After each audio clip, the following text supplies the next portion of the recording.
మరి పత్రిజీ ధ్యాన మహాయాగం కైలాసపురి కడతాల్కి విచ్చేసిన ఆత్మబంధువులందరికీ మరొక్కసారి స్వాగతం, సుస్వాగతం. మరి ఇంత గొప్ప యాగంలో మనం ఇక్కడ యూత్ కోసం ట్రూత్ ఫర్ యూత్ అనే ప్రోగ్రామ్ ని నిర్వహించుకుంటున్నాము.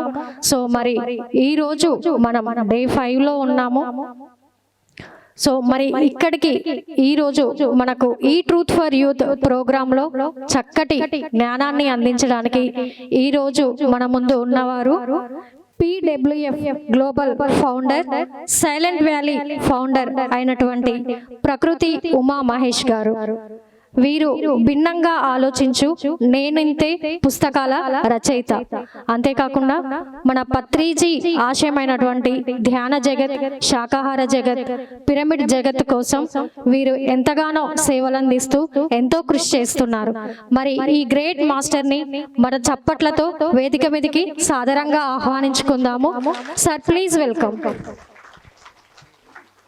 ఇక్కడ యూత్ ప్రోగ్రామ్ యూత్ ఎవరు కనబడట్లేదు నాకు. ఉన్నారా యూత్? అంటే యూత్ అనుకుంటున్న వాళ్ళు కాదు, నేను కూడా యూత్ అని అనుకుంటున్నా. ఇప్పటికీ దాదాపు 49 ఏళ్ళు వచ్చాయి. నేను కూడా యూతే అనుకుంటున్నా. మన పిరమిడ్ సొసైటీలో ప్రతి ఒక్కరు యూతే, అందులో సందేహం ఏమీ లేదు. సో ఇప్పుడు నేను అడుగుతున్న ఏంటంటే 30 లేదా 35 ఏళ్ళు మ్యాక్సిమం లోపల ఉన్న వాళ్ళు ఎవరో చేతులెత్తండి.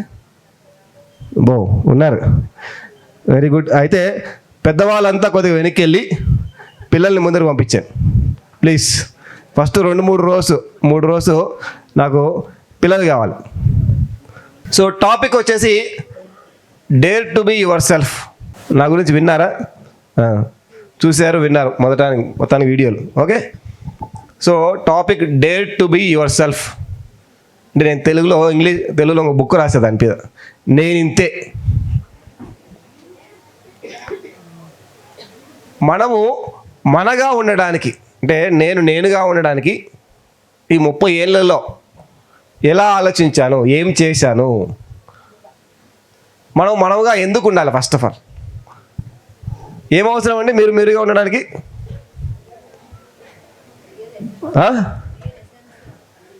ఎస్, రియల్ అంటే లైఫ్ నిజంగా మనం అనుకున్నట్టుగా మనం ఉంటే అక్కడ లైఫ్ ఒకటి ఉంటుంది, రియల్ లెసన్స్ ఒకటి ఉంటుంది. లేకపోతే ఏదో అమ్మ చెప్పింది నేను ఇంజనీర్ అయ్యాను, నాన్న ఏడుస్తాడు నేను డాక్టర్ అయ్యాను, మా నాన్న డాక్టరు, మా తాత డాక్టరు, నేను డాక్టరే కావాలి. అదే 3 Idiots సినిమాలలాగా మనమంతా 3 Idiots సినిమాని ఫాలో అవ్వాలి. యాక్చువల్లీ మనకు లైవ్ ఎగ్జాంపుల్ అదే, రైట్? చూసారు? ఎవరు తీశారు 3 Idiots? ఎస్, మనకి బెస్ట్ ఎగ్జాంపుల్ మూవీ.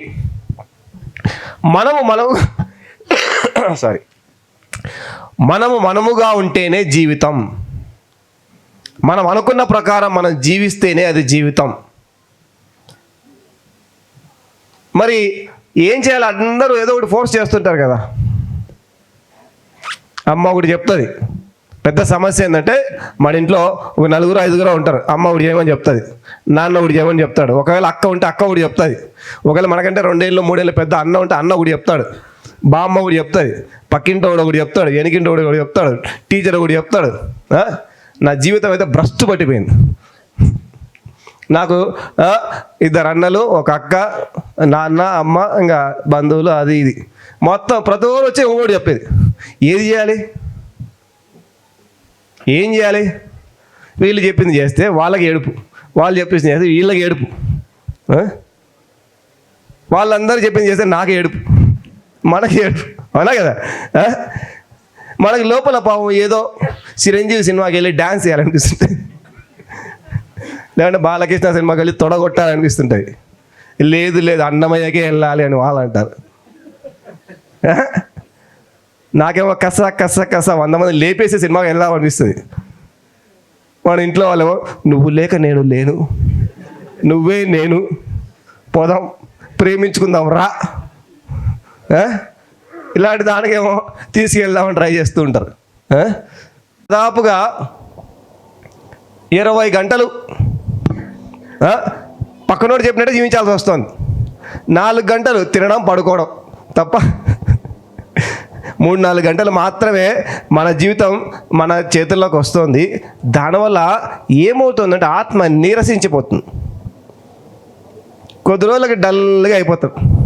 కొద్ది రోజులు బాగా ఎలా ఉన్నాం, ఏదోలే ఉన్నాం, ఏదో జీవితం నడుస్తుంది, పర్వాలేదు, ఏదో డాక్టర్ అయ్యాను, ఏదో ఐఏఎస్ అయ్యాను, ఏదో ఇంకా ఇంజనీర్ అయ్యాను. మా తాత ఇంజనీర్ కావాలనుకున్నాడు, పాపం కాలేదు. మా నాన్న అవ్వాలనుకున్నాడు, కాలేదు. మా అన్నం చేద్దాం అనుకున్నాడు, మా పెద్దన్నం అవ్వలేదు. మా అక్కని చేద్దాం అనుకున్నాడు, అవ్వలేదు. మా రెండో అన్నం చేద్దాం అనుకో, అవ్వలేదు. మా బాబాయిని చేద్దాం ఇంజనీర్ అనుకో, అవ్వలేదు.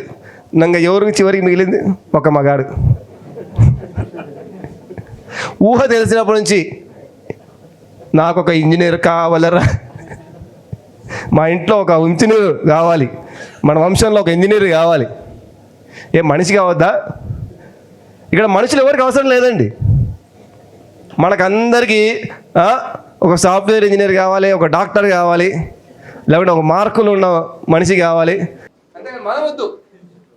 వాళ్ళు అనుకున్నట్టుగా మనం గొర్రెలాగా ఉంటే, ఒక బర్రెలాగా ఉంటే, ఎప్పుడు పిచ్చికితే ఎప్పుడు బాగా వస్తుంటే, అమ్మయ్య ఇది మన గొర్రెనే, ఇది మన బర్రెనే, కాబట్టి మనం తోలుకోకపోవచ్చు అటు ఇటు. అలా మన 99% బ్రతుకులన్నీ ఇలాగే ఉన్నాయి. సో ఇలాంటి అరాచకమైన పరిస్థితుల మధ్యలో మామూలు అందరూ చాలా అరాచకాలు ఏదో వేరే విషయం చెప్తుంటారు. అవన్నీ పక్కన పెడితే మన మనసుకి ఇదే అరాచకం. అలాగే మన మనసుకి, మన అంతరాత్మకి ఇదే చాలా ఇబ్బందికరమైన విషయం. మళ్ళీ వదులుకోలేం. అమ్మ నాన్న తమిళ అమ్మాయి మన కోసమే పుట్టారు, మన కోసమే చేస్తున్నారు అన్ని. ఈ కోసమే అన్ని చేస్తుంటే నువ్వేం చేస్తావు? ఈ కోసం జీవితాన్ని అంకితం చేస్తే నువ్వేం చేస్తున్నావు? మొత్తం మీకోసమే కదంటే. అమ్మ అదేదో సినిమా ఉంది కదా, ఏం సినిమా? బొమ్మరిల్లు.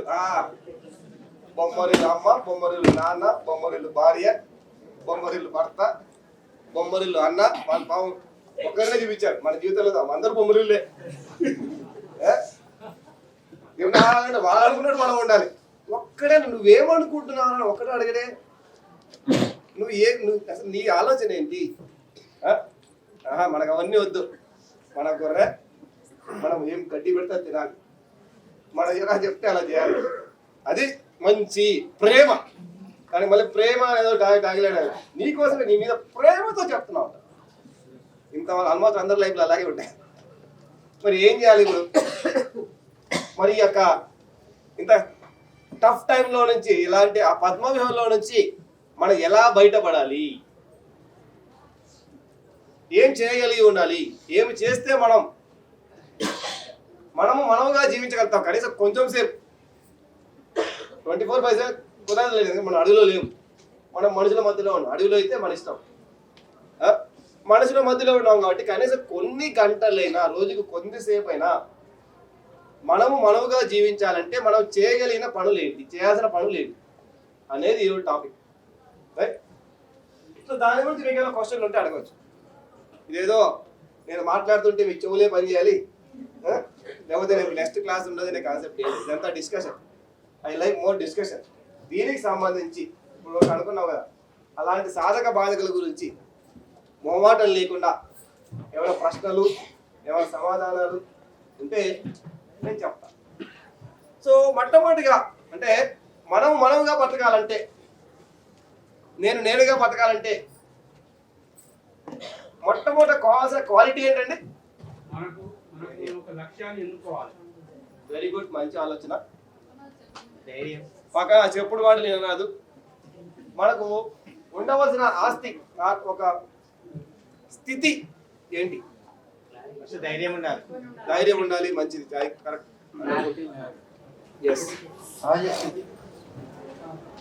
బాగా గమనిస్తే ఇక్కడ ఎవరు వాళ్ళుగా ఉన్నారు ఈ ప్రపంచంలో? యోగులు.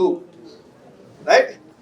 చిన్న పిల్లలు వాళ్ళు ఎలాగో కొద్దిసేపు ఏడుస్తారు, మళ్ళీ మనం బాగా గమనిస్తే జంతువులలో సింహాలు, పులులు, మనుషులలో యోగులు.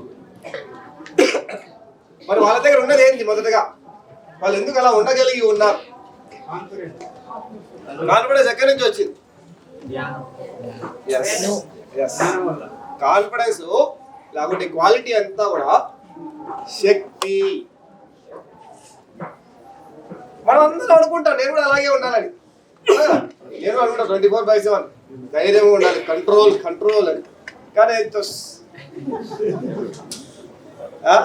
సెంటిమెంట్ అడ్డం వస్తుందో, డబ్బులు అడ్డం వస్తాయి, అవునా కదా? ఇంకేదో ప్రేమ అడ్డం వస్తుంది, ఇంకేదో అడ్డం వచ్చి. కానీ అదే యోగులైతే వాళ్ళగానే జీవించారు. మొత్తం వాళ్ళు జీవించి మనకు ఎగ్జాంపుల్ గా నిలిచారు, అవునా కదా? ఊహ తెలిసినప్పటి నుంచే చాలా మంది, కొంతమంది అన్నమాచార్య గారు ఊహ తెలిసినప్పటి నుండి ఆయనగా జీవించారు. రమణ మహర్షి గారు ఊహ తెలిసినా గోచి కట్టుకున్నాడు. మనం సెట్ వేసుకున్నా కూడా బాధ, ఏంది ఈ షర్ట్ వేసుకున్నాం, ఇంకో సెట్ వేసుకోవచ్చు కదా, ఆ కలర్ సెట్ వేసుకోవచ్చు కదా. మరి ఆయన గోచితో ఆనందంగా కింగ్ లాగా గోచితో తిన్నాడు. మనకు అన్నీ ఉన్నాం. సో మనము చేయవలసిన మొట్టమొదటి పని ఏంటంటే, మనముగా ఉండాలంటే తగిన శక్తిని సంపాదించాలి. తగిన శక్తి విహీనుడు ఏమనుకున్నా చేయలేడు. శక్తి విహీనుడు ఏమన్నా ఏమీ లాభము లేదు. టైసన్ వచ్చాడు, మనం ఇలా వెళ్తే అవుతుందా? మనకేమో కిక్ బాక్సింగ్ రమ్మన్నారు. నేను చిన్నప్పుడు వీడియోలు చూశాను, కిక్ బాక్సింగ్ వీడియోలు. నేను చాలా సినిమాలు చూశాను కాబట్టి నేను చేయగలుగుతాను ఫైటింగ్ అని. పోతే ఏమవుతుంది? సో మనము కూడా మనల్ని మనం శక్తివంతులుగా చేసుకోవాలి, 6 ప్యాక్ తెచ్చుకోవాలి, రైట్? సో దానికోసం చేయవలసిన ఒక ముఖ్యమైన పని ధ్యానము. వేరే దారి లేదు, అవునా కదా? ఎందుకు యువకులకు కూడా ధ్యానం అవసరం? ఏం పని, మనం హ్యాపీగా పోయి డాన్స్ చేసుకోవచ్చు కదా, అవునా కదా? మంచి పాటలు పాడుకుంటే భలే గుర్తిగా ఉంటాయి. ఉంటే అమలాపురం అది చాలా ఓల్డ్ లేదు, మా చిన్నప్పుడు పాట. ఇప్పుడు లేటెస్ట్ సాంగ్ ఏంది? ఊ అంటావా, ఎంత బాగుంటుందో. నేను వింటే ఏం పాట వింటాను తెలుసా?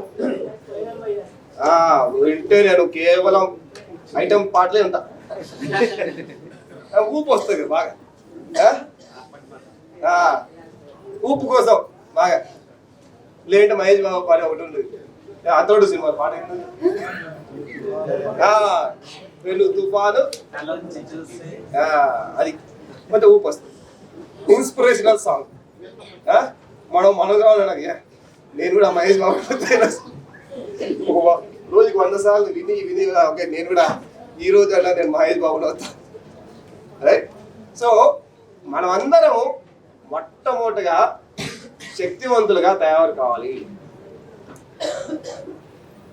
దానికోసం మనం ధ్యానం చేయాలి. నేను అర్ధగంట ధ్యానం చేస్తున్నాను సార్, నేను 50 రూపాయలు సంపాదిస్తున్నాను సార్. నేను సంపాదిస్తున్నాను 100 ఏళ్ళ నుంచి 50 రూపాయలు. చాలా మంది వచ్చి సార్ నేను కూడా 30 ఏళ్ళని ధ్యానం చేస్తున్నాను, నేను కూడా 40 ఏళ్ళని ధ్యానం చేస్తున్నాను. ఇంత చేస్తున్నాను, అలా కదా? చాలా మంది ఉన్నారు ప్రపంచంలో ధ్యానం చేసేవాళ్ళు. పిరమిడ్ సొసైటీలో కోట్ల మంది ఉన్నారు. కొంతమంది ఎందుకు ఇలా గొప్ప మాస్టర్లా కనబడుతుంటే స్ట్రాంగ్గా, ఇంకా డెడికేటెడ్. తగినంత సమయం, అర్ధగంటో గంటో కాకుండా కనీసం రోజుకి 2 గంటలు. నాకు ఎగ్జామ్స్ ఉన్నాయా? అవునా, కూర్చుందాం, ఏం పర్వాలేదు. ఎగ్జామ్ ఉంది సార్. చాలా మంది స్టూడెంట్ లైఫ్లో చాలా మంది నాకు ఎగ్జామ్స్ ఉన్నాయి నేను చదువుకోవాలని ప్రెజర్ మైండ్ పెట్టి మైండ్ పాడు చేసుకుని సరిగ్గా చదువుకోలేము, అవునా? ఎగ్జామ్ ఉన్నా కూడా 1 గంటలో 2 గంటలో మనం కూర్చోగలిగితే 10 గంటల్లో చదివేది మనం 1 గంటలో చదువుకుంటాం. ఇది నేను పర్సనల్ ఎక్స్పీరియన్స్. ఎందుకంటే 9 ఏళ్ళలో నేను ఇంజనీరింగ్ మొదటి సంవత్సరం చదివినప్పుడు ధ్యానంలోకి వచ్చాను. 95లో 24 గంటలు అప్పుడు కష్టపడేవాళ్ళు. మార్కులు స్కూల్ ఫస్ట్, కాలేజ్ ఫస్ట్, నేనే first. Kurnool Pulla Reddy engineering college 95 to 99 batch. So అప్పుడే చదువుకునే రోజుల్లో నేను మొదలు పెట్టాను. అక్కడ అంతా ప్రెజర్ మన స్ట్రెస్. మన వద్దు, మన మార్కులు కావాలి. ఎవరికి మనం అంటే ఇష్టం లేదు, మన మార్కులు అంటేనే ఇష్టము. ఉద్యోగం వస్తే మన శాలరీ అంటేనే ఇష్టం, ఏ కంపెనీలో ఇష్టం, ఎంత వస్తుంది. ప్రతి కూడా అడిగే మాటనే. మా పిల్లోడు కూడా ఆడ చేస్తున్నాడు, ఈడ చేస్తున్నాడు, అమెరికాలో చేస్తున్నాడు, కెనడా. ప్రతి ఇంట్లో ఒక కెనడా, ఒక అమెరికా, ఒక ఆస్ట్రేలియా. నేను ఇంజనీరింగ్ చేస్తే అయిపోతుంది మా గొప్పగా మా నాన్న కోసం అనుకున్నా. ఇంజనీరింగ్ అయిపోతుంది, అప్పుడు మళ్ళీ అమెరికా అంటారు. లేకపోతే ఐఐటీలో మళ్ళీ ఎంటెక్ గేట్ రాయాలి, అది అయిపోతే బాగానే ఉంటుంది. మళ్ళీ ఐఏఎస్ కావాలంటే, ఐఏఎస్ అయిపోతేనే ఇంకా బాగానే ఉంటుంది అంటే ఇంకేదో కావాలి, రోజు ఇంకోటి ఏదో కావాలి. మనం మాత్రం వద్దు. సో మనముగా ఉండాలంటే ముందు లోపల మనకంత శక్తి ఉందా, మన 6 ప్యాక్ ఉందా, ఫ్యామిలీ ప్యాక్ ఉందా, ఏం తేడా లేదు. ఫ్యామిలీ ప్యాక్ ఉందా, 6 ప్యాక్ ఉందా, అది వేరే, అది బలము. శారీరక బలం కాదు ఇక్కడ, ఆత్మ శక్తి. సాయిబాబా గారు వీక్గా పెద్దగా ఉండేవారు, కానీ మోస్ట్ పవర్ఫుల్ గాడ్ ఇప్పుడు మనకి. అలాగా అమెరికాకి వెళ్ళాను, అక్కడ కూడా వీధిలో సాయిబాబా గుడి ఉంది. మోస్ట్ కాస్ట్లియస్ట్ అంటే మోస్ట్ పాపులర్.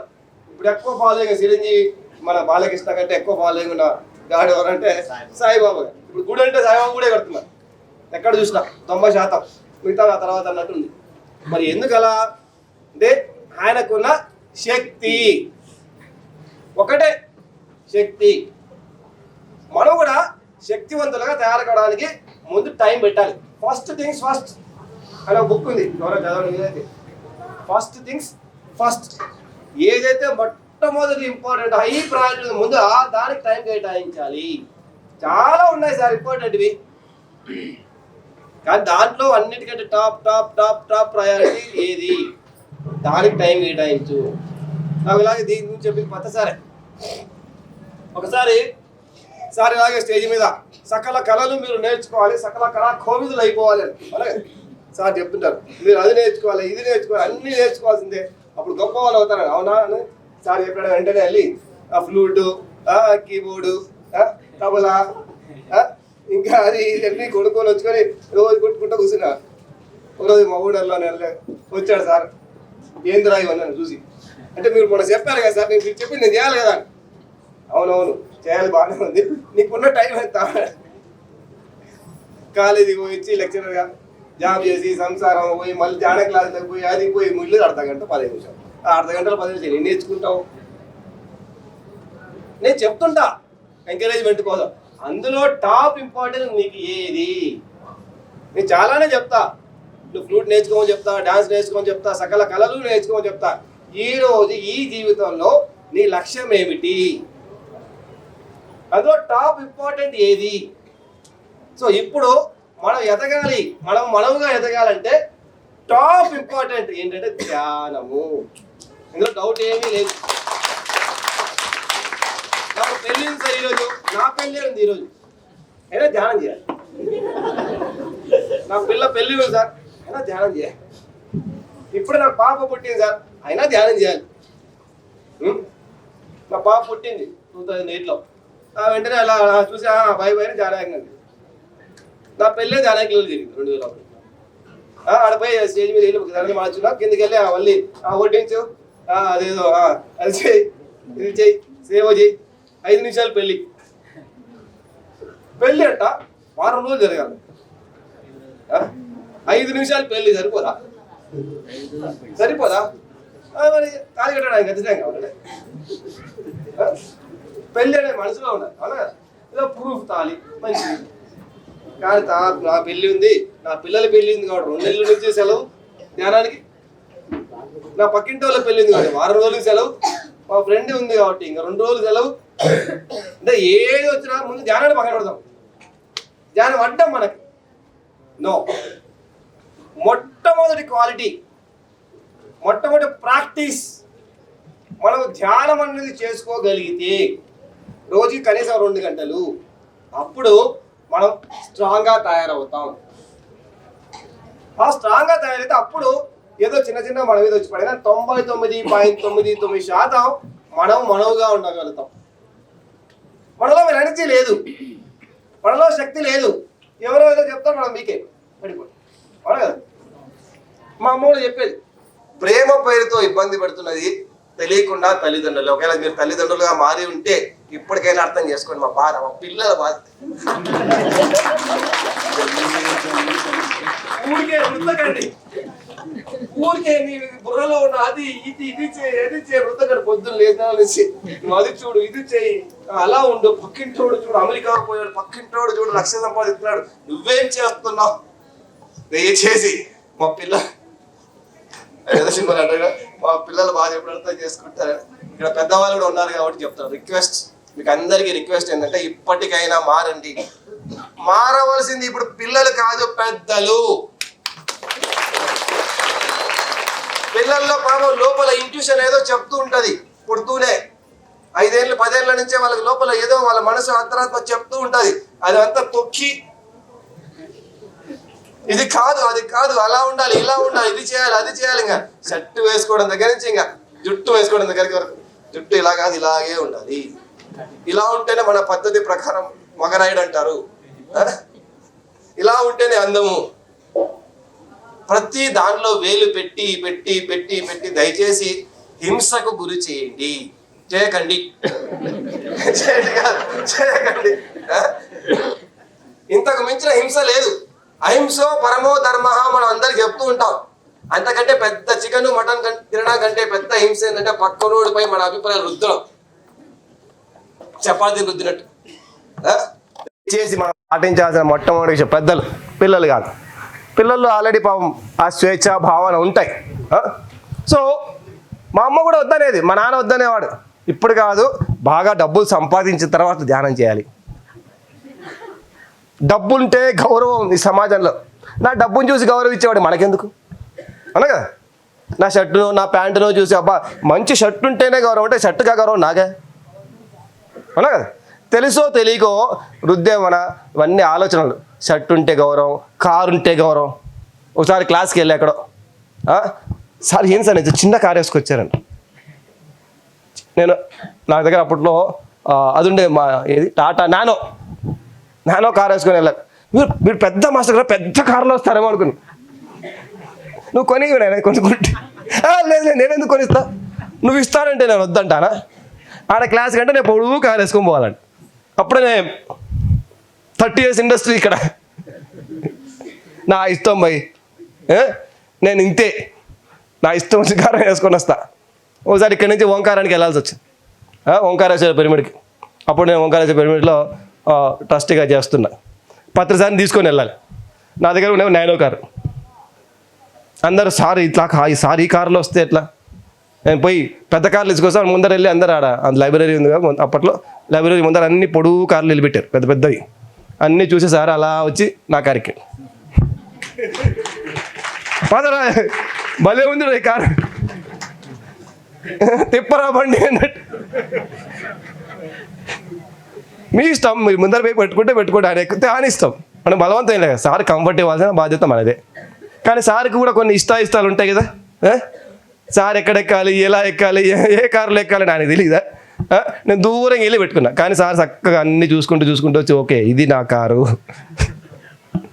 అది పద్ధతి అలా కదా. అంతేగాని పెద్ద కారు ఉండాలి, పెద్ద షర్టు ఇలా ఇక్కడ వరకు మనకు కుర్తా వేసుకుంటే మాస్టర్, గడ్డం ఇక్కడ వరకు గడ్డం రావాలి. అది కూడా తెల్లగా ఉంటే ఇంకా పెద్ద మాస్టర్. దేనికి గడ్డమా మాస్టర్ ఉంచేది? మనమా? మన షర్టా మనమా? మన విధానమా మనమా? ఎస్. సో తెలుసో తెలియకో ఈ యొక్క సరి కాని అభిప్రాయాలన్నీ మనం తీసివేయాలి. సరైన వ్యక్తి అంటే మనం కొన్ని సరికాని అభిప్రాయాలు మన మీదనే ఉన్నాయి, మన లోపలే ఉన్నాయి, అవన్నీ మనం తీసేయాలి.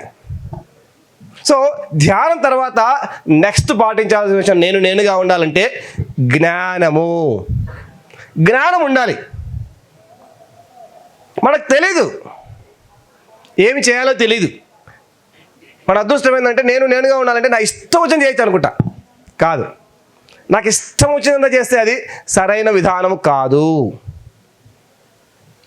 నేనుగా ఉండాలంటే నాకు ఒక ఆలోచన వచ్చింది, ఓకే అది మంచిదా కాదా, అది సరైనదా కాదా అని కొద్ది రోజులు వెరిఫై చేసుకోగలిగే జ్ఞానం ఉండాలి.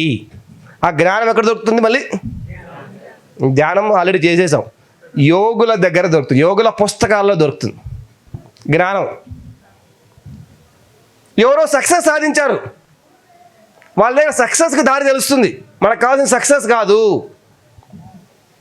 మనకందరికి కావాల్సింది సక్సెస్ కాదు, మనకు కావాల్సింది ఆత్మాభివృద్ధి అన కదా. నేనుగా ఉండాలి, దానికి కావాల్సిన ఆత్మాభివృద్ధి కావాలి. ఎప్పుడైతే మనముగా ఉంటారో సక్సెస్ మనల్ని ఫాలో అవుతుంది. సక్సెస్ కోసం వెంట పడితే ఇంకొకరితో పోటీ పడాలి అలా కదా. సక్సెస్ కోసం వెంట పడితే ఆ సక్సెస్ సాధించేవాడు ఇంకొకడు ఉంటాడు, ఇంకొకడు అదే వాడు అప్పుడు టెండూల్కర్ ఉండేవాడు, టెండూల్కర్ తర్వాత ఇంకొకరు వచ్చారు, ఇంకొకడు. సక్సెస్ వల్ల లాభమా, సాధన వల్ల లాభమా? ఎస్. ఒక 1000 ఏళ్ళ కిందట సక్సెస్ఫుల్ పీపుల్ ఎవరంటే పేరు చెప్పండి. తెలీదు. 100 ఏళ్ళ కిందట తెలీదు. ఎస్, 100 ఏళ్ళ కిందట మహాత్మా గాంధీ, అవునా కదా. ఆయన ఏమన్నా ఐఏఎస్ అయ్యాడా, ఐపీఎస్ఆ? పోనీ ఆయన చదివిన బారిస్టర్ కూడా పీకి పడేసాడు, గోచి కట్టుకున్నారు, పెద్ద గోచి అంతే. నా మనం చిన్న గోచి, ఆయన పెద్ద గోచి. ఆయన ఒక యోగి అయ్యాడు, అది సక్సెస్. ఒక యోగి అయితే సక్సెస్ మనల్ని ఏంటో ఫాలో అవుతుంది. మనం సక్సెస్ వెనకాల పడితే బుర్ర ఎక్కుతుంది. కాబట్టి మనకు కావాల్సిన సక్సెస్ కాదు, జ్ఞానము, ఆత్మజ్ఞానము. సరే, ఆత్మజ్ఞానం వచ్చింది మనకి. నేను ఏదో ఒక మంచి పుస్తకం చదివాను, అది పాటించాలి. ఎప్పుడు మనకు ఆత్మవిశ్వాసం వస్తుంది? ఇందాక అన్నారు ఎవరు ఒకరు, ఆత్మవిశ్వాసం ఉండాలి, నేనుగా ఉండాలంటే, అవునా కదా. అది కరెక్ట్. ఆత్మవిశ్వాసం ఎక్కడి నుండి వస్తుంది? నేను కాన్ఫిడెంట్గా ఉంటాను అనుకుంటే వస్తుందా? రాదు. అనుభవం ద్వారా వస్తుంది, అనుభవం ద్వారా. ఇది మైక్లో మాట్లాడాలంటే కొంచెం కాన్ఫిడెంట్ ఉండాలి కదా. కాన్ఫిడెన్స్ ఎలా వస్తుంది? నేను ఆల్రెడీ కొన్నిసార్లు మాట్లాడి ఉంటే, చిన్న జతగా ఒక లైన్ 2 లైన్లో మాట్లాడి ఉంటే, ఇప్పుడు కొత్తగా మాట్లాడడానికి నాకు కాన్ఫిడెన్స్ ఉంటుంది, లేదంటే రాదు. 95లోనో 96లోనో నాకు తెలిసి, నేను అప్పటికే ఇంకా ఇంజనీరింగ్ చదువుతున్నా, ఇలాగే మైక్లో మాట్లాడడానికి చాలా భయం.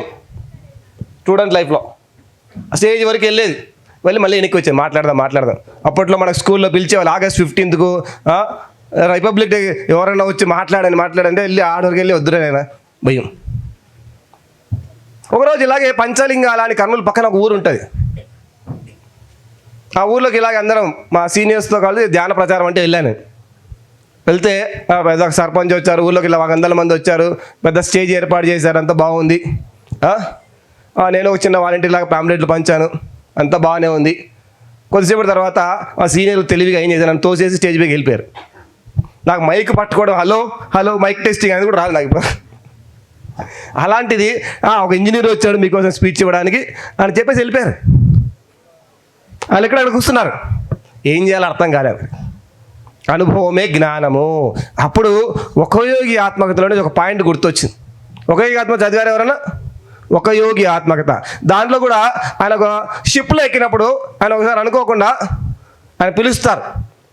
వేరే కంట్రీ వాళ్ళందరూ ఏం చేస్తారంటే, ఒక స్వామీజీ వచ్చాడు, మన షిప్లో ఉన్నాడు, ఆయన గొప్ప స్వామి అంట. ఆయన అప్పుడే మా కాషాయం వేసుకుంటాడు, ఒక రోజు 10 రోజుల ముందే వేసుకొని ఏదో వేరే కంట్రీకి పోదామని షిప్లో ఎక్కాడు. వాళ్ళందరూ తెలియక పిలుచుకొని వచ్చి కూర్చోబెడతారు. నేను ఏం చేయాలని నాకు తెలియదు, ఈయన ఏదో రమ్మంటున్నారు, వీళ్ళు ఏదో చెప్పమంటున్నారు, ఏం చేయాలని ఆలోచించి అప్పుడు ఏం చేస్తారంటే ఆయన, ఓకే ఆయన గురువు యుక్తేశ్వరి గిరి గారు, మీరు పంపించినందుకు నేను వచ్చాను కాబట్టి మొత్తం మీరే చూసుకోండి, నేను మొదలు పెడతాను, కానీ నాకు ఏమీ తెలియదు కాబట్టి నేను సరెండర్ అవుతున్నాను. సరెండరింగ్ స్పీచ్ అనేది ఒక కాన్సెప్ట్ ఉంది. మన స్పీచ్ని యూనివర్స్కో, నేచర్కో, మాస్టర్స్కో సరెండర్ చేసి మాట్లాడితే వాళ్ళు వచ్చి మన ద్వారా మాట్లాడడం మొదలు పెడతారు. ఈరోజు నేను మాట్లాడలేకుండా ఏం ప్రిపేర్డ్గా లేదు నా దగ్గర. టాపిక్ అడిగితే ఇచ్చా, డేర్ టు బి యూర్సెల్ఫ్, కానీ నా దగ్గర లిస్ట్ ఏం లేదు. ఈ పాయింట్ మాట్లాడాలి, ఆ పాయింట్ మాట్లాడాలి, దీని తర్వాత అది మాట్లాడాలి, దాని తర్వాత ఇది మాట్లాడాలి, లేదు నా దగ్గర. స్క్రిప్ట్ లేదు. మనం ఎవరు స్క్రిప్ట్ వాడం. మనం వాడేది ఏంటంటే spontaneity or surrendering to nature. ఆ పుస్తకంలో చదివినది అంతకుముందు గుర్తొచ్చింది, ఓకే అక్కడ ప్రాక్టీస్ చేశాను. ఆ స్టేజ్ పైన అప్పటికప్పుడు నేను కూడా పత్రిసారికి సరెండర్ అవుతున్నాను. ఈ స్పీచ్ నాది కాదు, పత్రిసార్ ద్వారానో మాస్టర్స్ ద్వారా రావాల్సి ఉంది కాబట్టి నేను మొదలుపెట్టే 1.5 hour మాట్లాడాను మొదటిసారి. 17 years ఏజ్ నాకు గుర్తుండి అనుభవం ప్రాక్టీస్. ఆ రోజు నుంచి ఈ రోజు ఢిల్లీ నుంచి గల్లీ వరకు వేరే దేశాల్లో కూడా మాట్లాడుతూనే ఉన్నా. కాన్ఫిడెన్స్ ఎక్కడి నుంచి వచ్చింది? ప్రాక్టీస్. మనం చాలా పుస్తకాలు చదువుతుంటాం, ఇక్కడ వింటాం, వినే బాబా చాలా బాగుంది, ఎవరు రాసుకోరు అట్లా. మనకు మెమరీ చాలా బాగున్నట్టు అన్నీ గుర్తున్నట్టుగా అలాగే ఉంటుంది. రాసుకోవాలి, అవునా కదా? రాసుకొని గుర్తుంచుకొని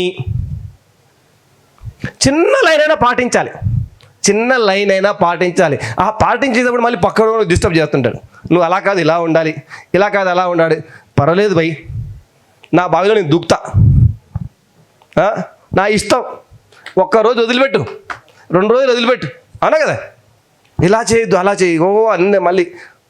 అందుకే దయచేసి మొట్టమొదటి మనం ఏం చేయాలంటే కొద్ది రోజులు కాన్ఫిడెన్స్ వచ్చేంతవరకు మనం ఏం చేస్తున్నాం ఎవరికి చెప్పొద్దు. అతి ముఖ్యం మనల్ని ప్రేమించే వాళ్ళకి చెప్పొద్దు. మనల్ని ప్రేమించేవాడు దూరతాడు, ఇంకా ఎక్కువ వాడు ప్రేమతో దూరతాడు. నీ కోసమే, నీ మంచి కోసమే. మన దారిలో లేకపోతే చెప్పొద్దు, మన దారిలో ఉంటే చెప్పొచ్చు. ఇప్పుడు మనం అందరం మాట్లాడుకుంటున్నాం, మనం అందరం ఒకే దారిలో ఉన్నాం, మనం ఏం మాట్లాడుకున్నా బాగుంటుంది. మన దారిలో ఉన్నాడు వాడి బుర్ర వాడిది, మన బుర్ర మనది. వాడు ఎలా మనకు సలహాలు ఇస్తాడు? అలాగే ఇంజనీర్ కావాలనుకున్నవాడు డాక్టర్ సలహా ఇవ్వకూడదు, డాక్టర్ కావాలనుకున్నవాడు ఇంజనీర్ సలహా ఇవ్వకూడదు, ఐపీఎస్ అవ్వాలనుకున్నవాడికి ఐఏఎస్ సలహా ఇవ్వకూడదు.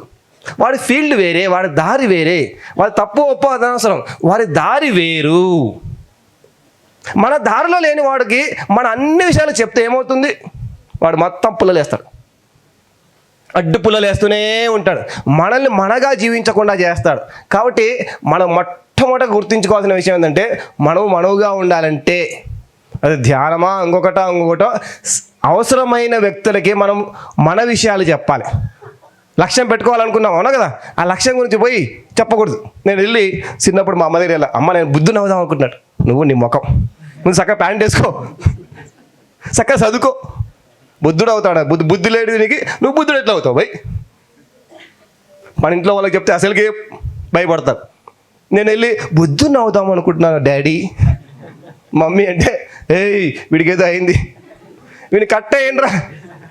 బుద్ధుడి విషయంలో అదే జరిగింది, అవునా కదా? బుద్ధుడు పుడుతూనే పాపం ఎవరో యోగులు వచ్చి చెప్పేశారు. వాళ్ళు చెప్పింది మంచి అయిందో చెడైందో తెలియదు.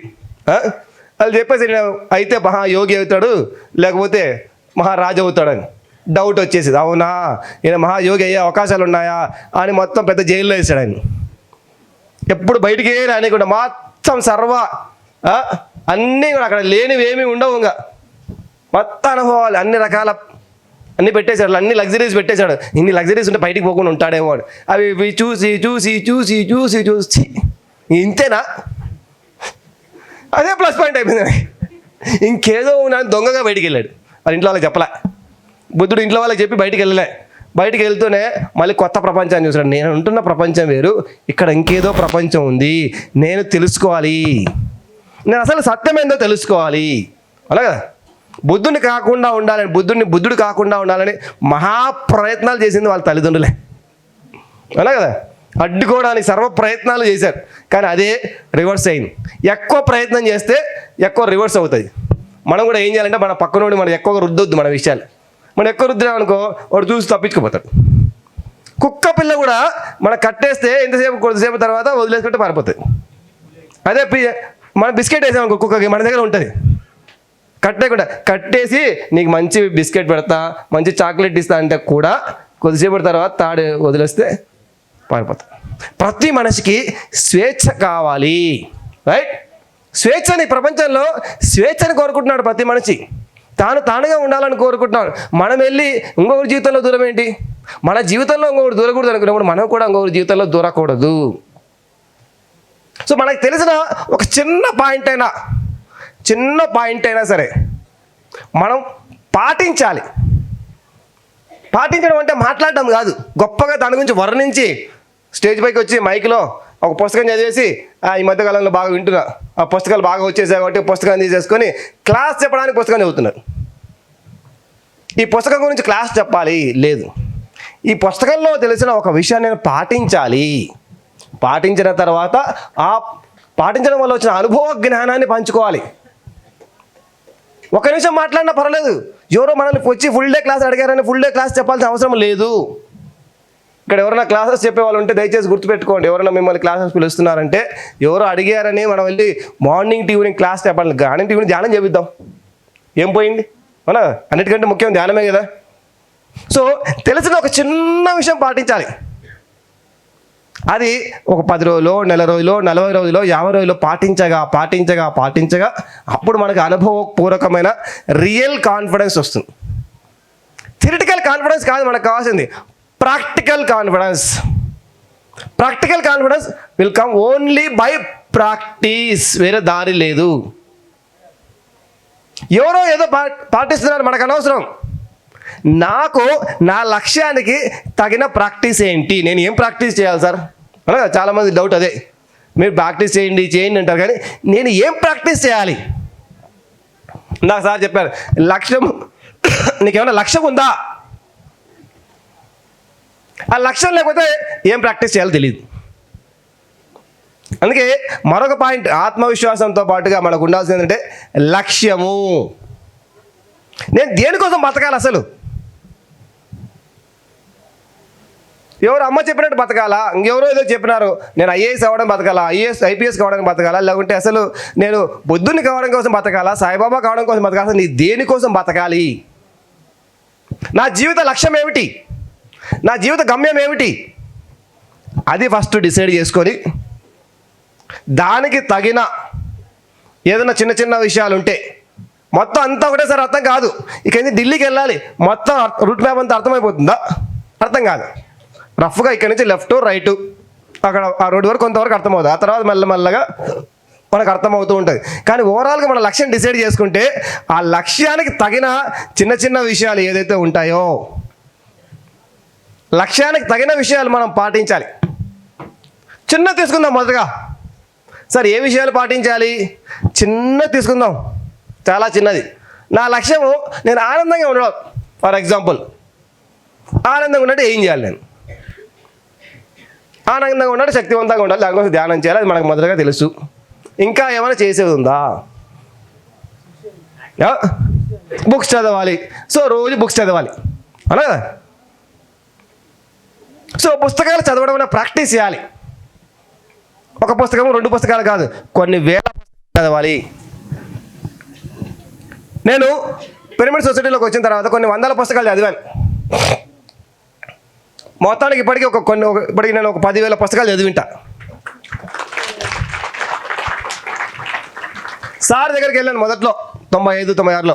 వెళ్ళిన తర్వాత ఇన్ని పుస్తకాలు చదివిన తర్వాత అబ్బా నేను ఇన్ని పుస్తకాలు చదివాను అని సార్ దగ్గరికి వెళ్ళి చెప్తే సార్ ఒక మాట అన్నాడు, కనీసం 1000 పుస్తకాలు అధ్యయనం చేయకుండా, అధ్యయనం ఊరికే చదవడం కాదు, లైన్ బై లైన్ ఇది మనకు ఎలా వర్తిస్తుందో తెలుసుకుంటూ చదవడం.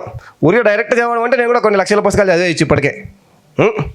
కానీ ఒక లైన్ చదివి ఇది నా జీవితానికి ఏమైనా వర్తిస్తుందా, దీని ద్వారా నేను ఏమైనా పాటించవలసి ఉందా అని తెలుసుకుంటూ కనీసం 1000 పుస్తకాలు చదివితే అప్పుడు నీకు నోరు విప్పే అర్హత ఉంటుంది నాయన అన్నాడు.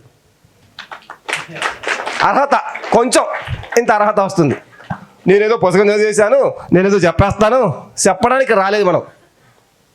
పిరమిడ్లో ఎవరు చెప్పడానికి పుట్టలేదు, మనం పాటించడానికి పుట్టాం, సాధన చేయడానికి పుట్టాం. ఇంకొకరికి వెళ్ళి మైక్ తీసుకొని మాట్లాడి ఆహా ఓహో అనుకుంటూ మాస్టర్ అయిపోవడానికి మనం అందరం పుట్టాం. మనం అందరం ప్రాక్టీస్ చేయడానికి పుట్టాము, సాధన చేయడానికి పుట్టాము. సాధన చేస్తూ ఉంటే ఆటోమేటిక్గా ఎవరో మనల్ని చూసి నీ దగ్గర ఏదో ఒక విషయం, కొంత విషయం ఉన్నట్టుంది రానాయన మాకు కూడా పంచుకునేవాడు గొప్పవాడు కాదు, ఇద్దరు గొప్పవాళ్ళే. ఇక్కడ వినేవాళ్ళు గొప్పవాళ్ళే, పంచుకునే వాళ్ళు గొప్పవాళ్ళే. ఇంకా ఏమైనా క్వశ్చన్స్ ఉంటే అడగవచ్చు. సో ధ్యానం చేయాలి, ఆత్మవిశ్వాసాన్ని పెంచుకోవడానికి మనం తెలిసిన విషయాలన్నీ పాటించాలి. జ్ఞానాన్ని పెంచుకోవాలి అంటే కనీసం ఒక 1000 పుస్తకాలు చదవాలి. 1, 2 కాదు, వరల్డ్ వైడ్గా ఉన్న పుస్తకాలు చదవాలి. న్యూ ఏజ్ పుస్తకాలు ఎస్పెషల్లీ చదవాలి. New age books, rich dad poor dad కాదు, అది మంచిదే, that is very good book, don't doubt about it. Seth పుస్తకాలు చదవాలి, ఓషో పుస్తకాలు చదవాలి, లోప్సంగ్ రంపా పుస్తకాలు చదవాలి. రంపా పుస్తకాలు మనందరం చదువుతాం ఎలాగో, అవునా కదా. నీలి డొనాల్డ్ వాల్ష్ పుస్తకాలు చదవాలి. ఎకార్ట్ టోలే పుస్తకాలు చదవాలి. డాన్ జువాన్ పుస్తకాలు చదవాలి. కార్లోస్ క్యాస్నాడా పుస్తకాలు చదవాలి. రమణ మహర్షి పుస్తకాలు చదవాలి. వివేకానంద పుస్తకాలు చదివి తీరాల్సిందే, వేరే దారి లేదు. డాక్టర్ దీపక్ చోప్రా గారి పుస్తకాలు చదవాలి. అలా చాలామంది లిస్ట్ మన ప్రతిసారి ఆల్రెడీ రికమెండెడ్ లిస్ట్ ఉంది. అవన్నీ ఒక్కొక్క మాస్టర్ కనీసం ఒక 5-10 పుస్తకాలు చదవాలి. ఎన్నో పుస్తకాలు ఉన్నాయి. మన ఇప్పుడు బుక్ స్టాల్ ఈ మధ్యకాలంలో చూస్తున్నా, ఆ బుక్ స్టాల్స్ దగ్గర కంటే అదేదో చీరలు, షర్ట్లు, ప్యాంట్లు వాళ్ళ దగ్గర ఎక్కువ మంది ఉంటున్నారు. జాతర అయిపోయింది ఇది. పిరమిడ్ సొసైటీ జాతర కాదు, ధ్యానయజ్ఞం అంటే.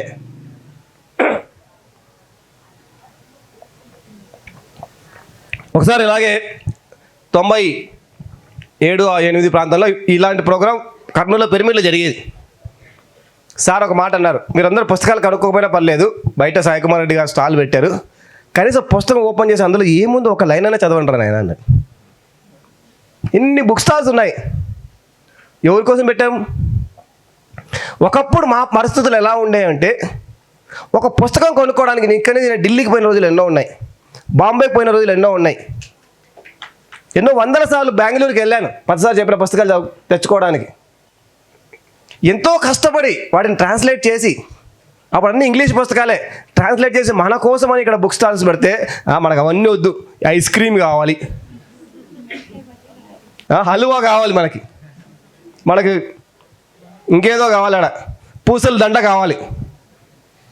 ఒక్కరి చేతుల్లో పుస్తకాలు కనబడట్లే కొనుక్కొని వచ్చినట్టు. మనకు కావాల్సింది జ్ఞానము. నా జీవితంలో నేను చేసే ఒకే ఒక షాపింగ్ పుస్తకాలు. ఈ రోజు వరకు ఈ షర్ట్ ప్యాంట్ కూడా నేను కొనుక్కోలే. నా ఈ ప్యాంటు షర్ట్ కూడా నేను కొనుక్కోలే, ఎవరో ఇచ్చింది. నేను స్వయంగా వెళ్ళి కొనుక్కునేది కేవలం పుస్తకాలు మాత్రమే. నెలకు 2000-3000 పెట్టి కొనుక్కుంటా కనీసం. కేవలం పుస్తకాలు. షర్ట్ కొనుక్కోపోయినా పర్వాలేదు, ప్యాంటు లేకపోయినా పర్వాలేదు. నిన్నటి ప్యాంట్ ఈరోజు వేసుకుంటే అడుగుతారు మీరు ఏమన్నా? మొన్నటి ప్యాంట్ వేసుకొచ్చా, మీకేం ప్రాబ్లమా? ఏం ప్రాబ్లం? చూస్తే చూడు, పోతే పో. నా ప్యాంటు, నా షర్టు, నా ఇష్టం, అలా కదా. నాకు కావాల్సిన ప్యాంటా, మీకు కావాల్సిన నా ప్యాంటా నేనా, నా షర్టా నేనా?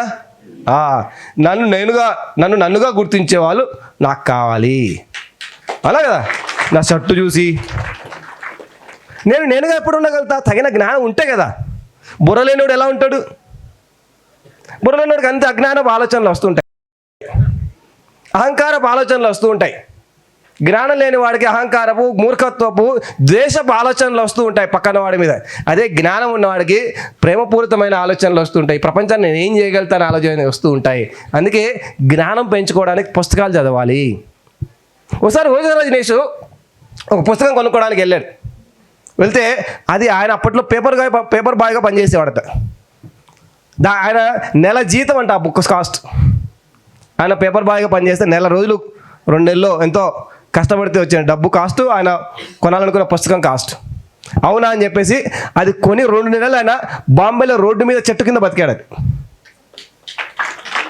అమ్మా టైం అయిపోయిందా?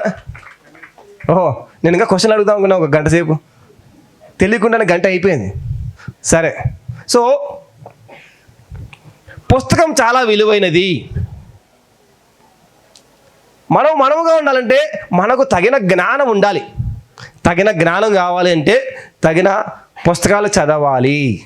మనకు రిలేటెడ్, మనకు నచ్చిన పుస్తకాలు, ఇక్కడ అన్ని వేల పుస్తకాలు ఉండొచ్చు, అందులో 1-2 మనకు ఉపయోగపడతాయి కదా, అవి చదవాలి. ఓకే, ఎవరన్నా లాస్ట్ 2 minutes క్వశ్చన్ ఉంటే అడగండి.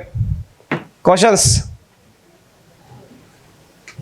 స్టాల్ నెంబర్, ఇక్కడ వచ్చిన యూత్ ఎస్పెషల్లీ ఇక్కడ మీ వాళ్ళ దగ్గర రాపించుకొని వస్తే స్టాల్ నెంబర్ 84లో మీకు కావాల్సిన భిన్నంగా ఆలోచించి కానీ, నేనింతే కానీ, సమాధానం కానీ ఉచితంగా ఇవ్వబడదు. ఈ 3 ఏదో ఒకటి ఫ్రీ, డబ్బులు లేవు. మనం జ్ఞానాన్ని అమ్ముకోం. జ్ఞానం అమ్మబడదు, కొనబడదు, అనా జ్ఞానం పంచుకోబడుతుంది. రైట్. సో మీరు ఇక్కడ మీ టీంలో మీ వాళ్ళ దగ్గర నుంచి, ఇక్కడ ఉంటారు కదా ఓయూరాము టీం, యూత్ టీం, వాళ్ళ దగ్గర నుంచి, ఇక్కడ ఆర్గనైజర్స్ దగ్గర నుంచి ఒక చిన్న స్లిప్ మీద నేను ఈ క్లాస్ అటెండ్ అయ్యాను అని రాయించుకొని రాగలిగితే, సైలెంట్ వ్యాలీ ఇందాక వీడియో చూసారు కదా, నెలకు 2 సార్లు ఇప్పుడు ప్రజెంట్ సైలెంట్ రిట్రీట్స్ జరుగుతున్నాయి అక్కడ. ఫ్రైడే ఈవినింగ్ అలా రావాలి, సండే ఈవినింగ్ వెళ్ళాలి. 2 డేస్ ట్రెక్కింగు, మౌనము, ధ్యానము. అక్కడికి వచ్చిన తర్వాత ఎవరిని ధ్యానంలో కూర్చోబెట్టరు ఎవరు, మీ ఇష్టం. ఎంతసేపు అయినా ధ్యానంలో కూర్చోవచ్చు, ఏ కొండైనా ఎక్కొచ్చి, ఏ రాయైనా ఎక్కొచ్చి, కంప్లీట్గా ఫ్రీగా ఉండవచ్చు. క్వశ్చన్స్ అడుగుతారా ఎవరైనా ఒకరు ఇద్దరు ఉన్నారు? ఎవరైనా అడిగేవాళ్ళు? లంచ్ తర్వాత స్టాల్ నెంబర్ 84కి వస్తే ఓన్లీ యూత్. ఓకే, లంచ్ తర్వాత లంచ్ చేసి వస్తే అక్కడ పుస్తకాలు ఫ్రీగా ఇవ్వబడతాయి. అందులో నుంచి మీకు కావాలి. మళ్ళీ ఆ తర్వాత ఓకే, ఇంకేమైనా క్వశ్చన్స్? నేను తెలియకుండా గంటసేపు మాట్లాడేసాను. No questions? ఏంటి సార్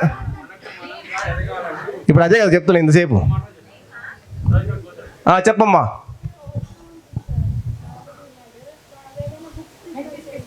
ఓషో పుస్తకాల్లో ఏమైనా బుక్స్ ప్రిఫర్ చేస్తారా అన్న స్టూడెంట్స్కా? రెవల్యూషన్ ఇన్ ఎడ్యుకేషన్ అనే బుక్ ఉంది, అది చదవండి మీకు దొరికితే. రెవల్యూషన్ ఇన్ ఎడ్యుకేషన్, అసలు ఎడ్యుకేషన్ అంటే ఏమిటి, అసలు దేనికోసం education, right? Especially youth. Osho Rajneesh సంబంధించిన జెన్ బుక్స్ అని ఉంటాయి. జెన్ సిరీస్ అని ఒక 20-30 పుస్తకాలు నాకు తెలిసి ఉంటాయి. ప్రతి పుస్తకం చదవాలి. మనవుగా ఉండాలంటే జెన్ అనేది ఒక బుద్ధుడి యొక్క తెగ. జెన్ బుక్స్ బై ఓషో రజనీష్ ప్రతి ఒక్కరు తప్పనిసరిగా చదవాలి. మనిషిగా ఉండాలంటే, మనవుగా ఉండాలంటే ఆ పుస్తకాలు చదివి తీరాలి, రైట్? ఓషో రజనీష్ జెన్ బుక్స్ ఎక్కడైనా తెలుగులో ఉన్నా ఇంగ్లీష్లో ఉన్నా తీసుకొని తప్పనిసరిగా వర్స్ట్ కేస్ ఒక 3-4 అయినా తీసుకొని చదవండి, కొనుక్కొని చదవండి. పుస్తకాల షాప్కి వెళ్ళినప్పుడు దయచేసి బేరం అడకండి. జాకెట్ పీసుకో లేకుంటే షర్టుకో ప్యాంటుకో బేరం అడిగినట్టు బేరం అడగండి. ఇందాక చెప్పాను కదా, ఒక బుక్ కొనడానికి నేను 100 రూపాయల పుస్తకం కొనడానికి 1000 రూపాయలు ఖర్చు పెట్టి ఎక్కడెక్కడికో వెళ్ళాల్సిన పరిస్థితుల్లో ఈరోజు మన కోసం మన వాళ్ళు కష్టాలు పడి ప్రింట్ చేసి మన స్టాల్లో రాత్రింబవలు ఉండి మన కోసం పుస్తకాలు పెడితే అక్కడికి వెళ్ళి 100కి ఇస్తావా, 50కి ఇస్తావా? కూరగాయలు బేరం. దయచేసి జ్ఞానం దగ్గర బేరాలు ఆడకండి, రిక్వెస్ట్ నాది. జ్ఞానం దగ్గర బేరాలు ఆడుతున్నామంటే జ్ఞానం విలువ నాకు తెలియదు. ఒక పుస్తకం అంటే ఆ యోగి యొక్క జన్మల జ్ఞానము మన కొన్ని 100ల జన్మకు ఉపయోగపడుతుంది. 100ల జన్మకు ఉపయోగపడడానికి 100 రూపాయలు పెడితే పోయేది ఏంటంట? ఒక సినిమా మానుకుందాం, 1000 రూపాయలు 4 పుస్తకాలు వస్తాయి. ఒక సినిమాకి పోతే 1 గంట తర్వాత మళ్ళీ పోతుంది, అవునా కదా? 1 గంట తర్వాత పోతుంది. అలాంటి ఆ 1000 రూపాయలు పెడితే 4-5 పుస్తకాలు వస్తాయి. దయచేసి పుస్తకాల బుక్ స్టాల్స్ వాళ్ళ దగ్గరికి వెళ్ళి వాళ్ళు ఒకవేళ వాళ్ళు డిస్కౌంట్ ఇస్తారన్నా కూడా వీలైతే తీసుకోకండి. ఓ 10 రూపాయలు ఎక్కువ ఇవ్వండి. అది వాళ్ళ కష్టానికి మనం ఇచ్చే గౌరవం. మన జీవితం కోసం, మన ఆత్మాభివృద్ధి కోసం, మనం ఎంతో డెవలప్ కావాలని వాళ్ళు ఎంతో సాక్రిఫైస్ చేసి మన కోసం చేస్తున్న పనికి మనం ఇవ్వాల్సిన కనీస గౌరవము. Okay, so thank you very much ఈ అవకాశాన్ని ఇచ్చిన. ఎస్పెషల్లీ పెద్దవాళ్ళకైతే ఈవినింగ్ 6 to 8, పిల్లలు ఇప్పుడు లంచ్ తర్వాత రావచ్చు, తీసుకోవచ్చు బుక్స్. ఓకే, పెద్దలు కూడా బుక్స్ కావాలనుకుంటే ఈవినింగ్ 6 to 8 చిన్న క్లాస్ లాగా ఉంటుంది, అప్పుడు వచ్చి తీసుకోవచ్చు. So OU Ramu one of the best example for నేనింతే, dare to be yourself, is a live example. కాబట్టి ఇలా మిమ్మల్ని ఇంతమందిని ఇక్కడ తీసుకురాగలిగాడు. Okay, thank you OU Ramu. And Ramu చిన్నప్పటి నుంచి చూస్తున్నాను, ఎదిగాడు. ఎలా ఎదగాలి అందరూ ఆదర్శంగా తీసుకోవాలి, right? Thank you sir. Silent Valley గురించి తెలుసుకున్నారు కదా అందరూ, వీడియో చూసారా? వెళ్దామా? ఎలా ఉంది? మా ఊరి పక్కల్లోనే జస్ట్ ఒక 10 కిలోమీటర్స్ 10 or 15 కిలోమీటర్స్ దగ్గర చుట్టూ బ్యూటిఫుల్ కొండలు ఉంటాయి, మంచిగా ప్రకృతి, చెట్లు. సారుకు అడవి అంటే చాలా ఇష్టం. ప్రకృతిలో ఆ పేరు ఎందుకు వచ్చిందో తెలియదు కానీ ఆ పేరుకు పర్ఫెక్ట్ నిలువెత్తు నిదర్శనం సారు. శ్రీశైలం అడవుల్లో ఉండడము, ధ్యానం చేయడము. పత్రి సార్ పక్కన ఉండి 30 సంవత్సరాల పాటు ఉన్న ఒక గొప్ప డెడికేటెడ్ మాస్టర్ ప్రకారం ఉండడము, ఆయన గైడెన్స్లో నడవడం అనేది మనకు చాలా అద్భుతమైన అవకాశము. అందరూ సైలెంట్ వ్యాలీని దర్శించండి. ఎంతమంది వస్తారు సార్? వీళ్ళందరికీ మనం షెడ్ ఏర్పాటు చేయాల్సి వస్తుంది.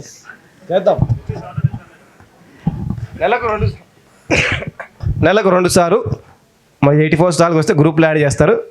అందులో షెడ్యూల్స్ అన్నీ ఎప్పుడెప్పుడు ఉంటాయనే ఇస్తారు. దాన్ని బట్టి మీరు రిజిస్టర్ చేసుకొని రావచ్చు. Free. Thank you sir, thank you very much. Next year మనందరం ధ్యాన విద్యార్థి మహాయాగం జరుపుకుందామా?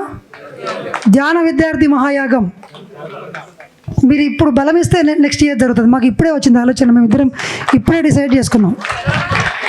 చేద్దామా? చలో, ధ్యాన విద్యార్థి మహాయాగం అనండి. ధ్యాన విద్యార్థి మహాయాగం. మళ్ళొకసారి. ప్రపంచ యువతకి ధ్యానాన్ని, సత్యాన్ని, ఆధ్యాత్మిక శాస్త్రాన్ని అందించాలంటే ఇంతే పెద్ద ఎత్తున విద్యార్థులకు కూడా జరగాలి. ఈసారి జరుగుతుంది, ఎందుకో తెలీదు. మేమిద్దరం పక్కన కూర్చున్నప్పుడు ఆన్ ద స్పాట్ వచ్చింది. We have taken the decision. జనవరి నుంచి కూడా ట్రూత్ ఫర్ యూత్ మీద మంచి మంచి వర్క్షాపులు, సిలబస్ ఇవన్నీ కూడా ఇచ్చి సైంటిఫికల్గా మీకు సర్టిఫికేట్ కోర్సెస్ అందించడానికి కూడా ప్లాన్ చేసుకుంటున్నాం సార్ మేము. Okay, thank you very much. Thank you sir. Yeah masters, morning మరి ఇందాక ఉమామహేష్ సార్ క్లాస్ ఎలా ఉంది మాస్టర్స్? మరి ధ్యానం ద్వారా యువత వారి లైఫ్లో ఎలాంటి చేంజెస్ చేసుకున్నారు అనే అనుభవాలను మనం ప్రతిరోజు కొంతమంది యువత దగ్గర నుండి తెలుసుకుంటున్నాం కదా. సో మరి ఈరోజు కూడా వారి యొక్క ఎక్స్పీరియన్స్ షేర్ చేయడానికి మన ముందు యూత్ సిద్ధంగా ఉన్నారు. సో మరి వారి అనుభవాలను మనం తీసుకుందాము. సో ఈరోజు మనకి వారి ఎక్స్పీరియన్స్ షేర్ చేయడానికి రమ్య గారు మన ముందు సిద్ధంగా ఉన్నారు. సో గట్టిగా చప్పట్లతో వారిని వేదిక మీదకి ఆహ్వానించుకుందాం. Madam please welcome. Hi hi hi నా పేరు రమ్య, హైదరాబాద్లో ఉంటాను. సో 2022లో నాకు మెడిటేషన్ పరిచయం అయింది. మెడిటేషన్ మన లైఫ్కి ఎంత యూజ్ అవుతుంది అనేది నేను నా ఎక్స్పీరియన్స్ ద్వారా చెప్తాను. నేను మెడిటేషన్కి రాకముందుకి వచ్చిన తర్వాత చాలా చేంజెస్ వచ్చినాయి నా లైఫ్లో. అంటే సొసైటీ అనేటప్పటికీ మనము చాలా ఫేస్ చేస్తూ ఉంటాం యూత్. వాట్ ఎవర్ అది ఎడ్యుకేషన్ తరపు నుంచి జాబ్స్ అండ్ ఎలాంటిదైనా మనము చాలా ఫేస్ చేస్తూ ఉంటాం కదా. సో అవన్నీ నేను ఎలా బిఫోర్ మెడిటేషను, ఆఫ్టర్ మెడిటేషను అనేది నేను ఎలా చేంజ్ అయ్యానని చెప్తాను.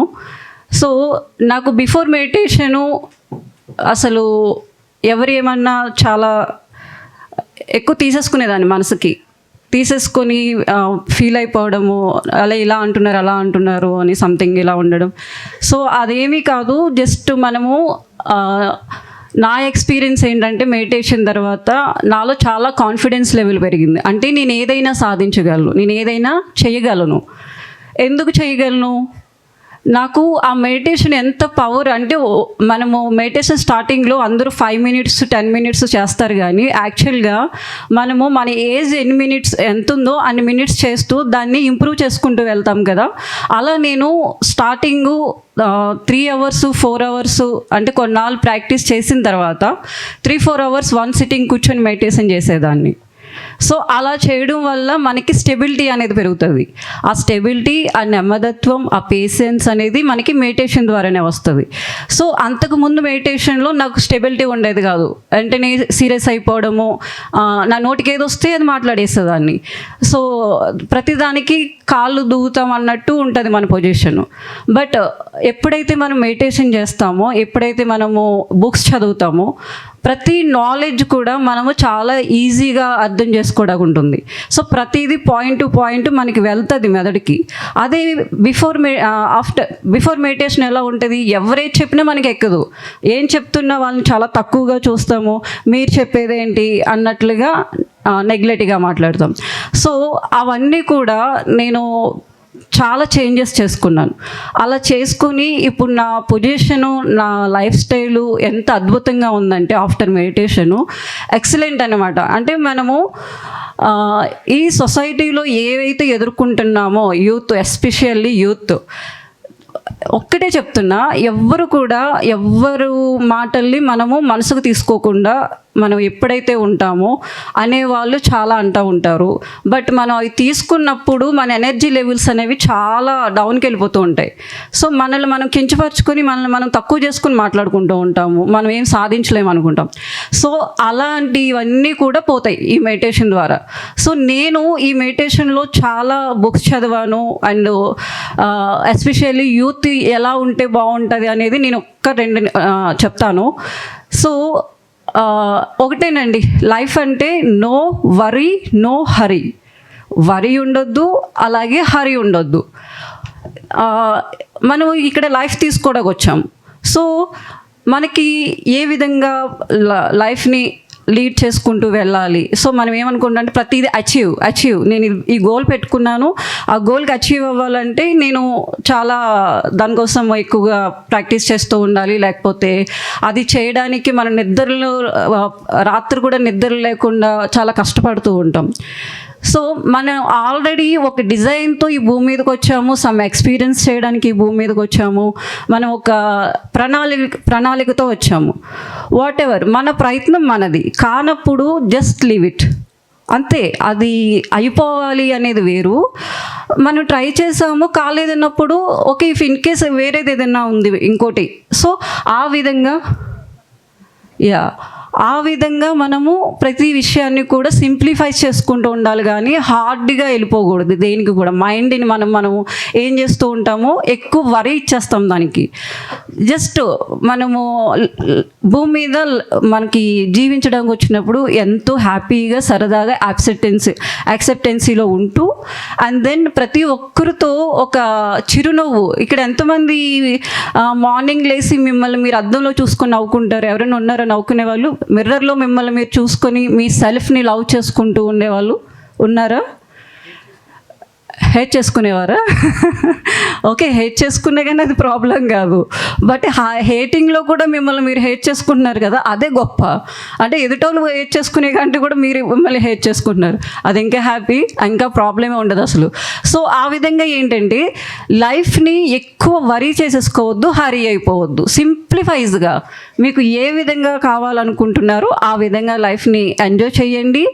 అండ్ ప్రతి ఒక్కరూ ఏజ్తో తేడా లేకుండా ప్రతి ఒక్కరితోని స్నేహభావంతో ఉండండి. మనం ఈ ఏజ్ వాళ్ళు అయితేనే మనం వీళ్ళతో హ్యాపీగా ఉండొచ్చు, వాళ్ళతో కలివిడిగా ఉండొచ్చు, మింగిల్ అవ్వచ్చు కాదు. Every person is unique. ఎవరి దగ్గర ఏ నాలెడ్జ్ ఉంటుందో మనకు తెలీదు. సో అందుకోసము ప్రతి ఒక్కరితోని వాళ్ళ ఎక్స్పీరియన్సెస్ తెలుసుకోవడం కోసము, అండ్ దెన్ మీ ఎక్స్పీరియన్సెస్ వాళ్ళు షేర్ చేసుకుంటూ ఒకరు అభివృద్ధి కోసం తోడ్పడుతూ మంచిగా లైఫ్ని అయితే లీడ్ చేయండి. Anyways, thank you very much. Thank you. Thank you madam, thank you so much. ఒకసారి మేడంకి గట్టిగా చప్పట్లు కొడదాం. అద్భుతమైన ఎక్స్పీరియన్స్ మనకి షేర్ చేశారు.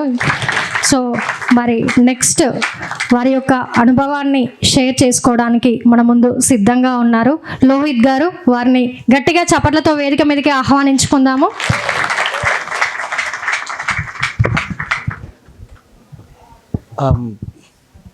నా గురించి చెప్పే ముందు నన్ను చిన్నప్పటి నుంచి కొంతమంది ఒక పదంతో పెంచారు, మనకి ఈ ప్రపంచంలో ఏదైతే ఇస్తే అదే తిరిగి వచ్చుద్దని. అయితే సరే అని చెప్పి నేను కూడా అందరి పట్ల ప్రేమగా ఉన్నా, తిరిగి రాలే. నాకు చివరాఖరికి దొరికింది ద్వేషం, కోపం, అవమానాలు. లేదంటే నేను ఇచ్చిన నా విలువైన ప్రేమని కాళ్ళ కింద వేసుకుని మసాలాలో తొక్కేసిన వాళ్ళు. ఎలా చెయ్యాలి, ఏం చెయ్యాలి? కళ్ళకి కన్నీళ్ళు ఎలా అయితే ఇంపార్టెంటో ఆ కన్నీళ్ళు కూడా నా నుంచి దూరం చేసిన ఈ ప్రపంచాన్ని నేను ఎలా ఫేస్ చేయాలి? అర్థం కాని వివరణ, ఆవేశం, ఎటువైపు వెళ్తుందో నా జీవితం అర్థం కావట్లే. సరే, మనకి ఎలాగో దేశం చేశారు కదా, మనం కూడా అదే పట్ల బిహేవియర్ స్టార్ట్ చేద్దాం. మనల్ని దొక్కడం వాళ్ళకే కాదు కదా, దేవుడు నాకు కాళ్ళు ఇచ్చాడుగా, ప్రయత్నం సాగిద్దాం అని చెప్పి అడుగు వేస్తున్నా. చివరాఖరికి నాకు ఒక మనసు అనేది ఒకటి ఉంది కదండి, రాత్రి నిద్ర పట్టిన అట్లా. ఎందుకు చేస్తున్నావు, ఎందుకు నీకు, అదే నన్ను చేశారుగా, మరి నేను చేయకపోతే అలా కదా. ఇప్పుడు ప్రపంచంలో నువ్వు ఏదైతే ఇస్తావో అదే మనకి వస్తుంది అన్నప్పుడు వాళ్ళు నాకు ద్వేషం ఇస్తున్నారు, మరి నేను ఇవ్వద్దా? కరెక్ట్ కాదుగా, మన న్యూట్రల్ బ్యాలెన్స్ లేదుగా ఇక్కడక్కడ. అదే స్టార్ట్ చేస్తే వాళ్ళకి లేనిది నా దగ్గర మనస్సాక్షి ఆత్మకి కనెక్ట్ అయ్యి ఉన్నది. అది నిద్ర పట్టట్లే. వాళ్ళ మార్గం వేరు, నీ మార్గం వేరు. సరే, నా మార్గం నాకు చెప్పు. నా కన్నీళ్ళు పడుతున్నాయి. నా కన్నీళ్ళు తప్ప రాత్రి ఏది మిగలట్లే. ఇప్పుడు ఆ కన్నీళ్ళు కూడా లేవు. మార్గాలు ఎవరు చెప్తారు? ధ్యానం చేశా కానీ ఫ్లో లేదు, మిస్ అయిపోయింది. మళ్ళీ బయట ఆ ప్రపంచాన్ని పట్టుకుని ఊగిసలాట్లో ఉయ్యాలు ఊగుతున్నట్టు ఊగుతూనే ఉన్నా. జ్ఞాపకాలు, కాలజ్ఞానంలో జరిగిన ఈ జ్ఞాపకాలతో భవిష్యత్తును రాద్దాం అనుకున్నా, కానీ లేదు, అవనవ్వట్లే. ఎలా ఎలా ఎలా చేసిన తప్పులను సరిదిద్దుకోలేక, అవమానాలని ఎవరికి చెప్పుకోవాలో తెలియక, ఇక్కడ అవమానాలు ఇంకోటికి చెప్పుకోవాలంటే ఇంకో మనిషికి ఇంకోటి లోకు. సో ఆ లోకం మళ్ళీ ఇంకోటికి లోకు నేనెందుకు కావాలా? నా ఏడుపు నేను ఏడుస్తా, నేను ముందర గట్టిగా ఉంటా. గుండెల నిండా బాధ, మొహం మీద చిరునవ్వు, అర్థం కాని వివరణ, ఆవేశం. బతుకు సాగుతోంది అంతే. ఎంతవరకు తెలియట్లే, సాగుతోంది, బతుకున్నాం అంతే. సరే, చచ్చిపోదాం, రెడీ. ధైర్యం చేశా, వెళ్ళా, నన్ను నేను మళ్ళీ కాపాడుకున్నా. అప్పుడు ఒక ఇంట్యూషన్ వచ్చింది లోపల నుంచి, చచ్చేవాడివి బతకలేవా అని. చచ్చే ధైర్యం ఉంది కదా, చూడు, అడిగి ఇంకో 2-3 అడుగులే, ఎటువైపు వెళ్తుందో చూడు అన్నారు. చిన్నప్పుడు మా తల్లిదండ్రులు నాకు ఈ ప్రపంచంలోకి తీసుకొచ్చి నాకు అడుగులు నేర్పిస్తే, ఇప్పుడు ఈ తప్పటి అడుగుల నుంచి నేను సరైన మార్గంలో పెట్టడానికి నాకు మళ్ళీ దారి కావాలి. లేకపోతే ఏమైపోతానో నాకు తెలీదు, నాతో పాటు ఎవరిని ఏం చేస్తానో తెలియని వివరణ చేసే ధైర్యం లేదు. మళ్ళీ పిరుకోండి, ఇది అంతా నిజం. ఇది ఇక్కడ కూర్చున్న వాళ్ళు ఎవరికి, మనస్సాక్షి ఉన్న వాళ్ళకి ఎవరు చేయలేం. సో మళ్ళీ నాకు మార్గం కావాలి, వెతుకుతున్నా ఊగిసలాట్లో మళ్ళీ ప్రయాణం. అటువంటి ఆ ప్రయాణంలోకి నా గతాన్ని కానీ, నా క్యారెక్టర్ని కానీ ఇంచు ఒక మాట కూడా జడ్జి చేయకుండా నన్ను నాలాగే యాక్సెప్ట్ చేసింది ధ్యాన ధర్మాశ్రమం.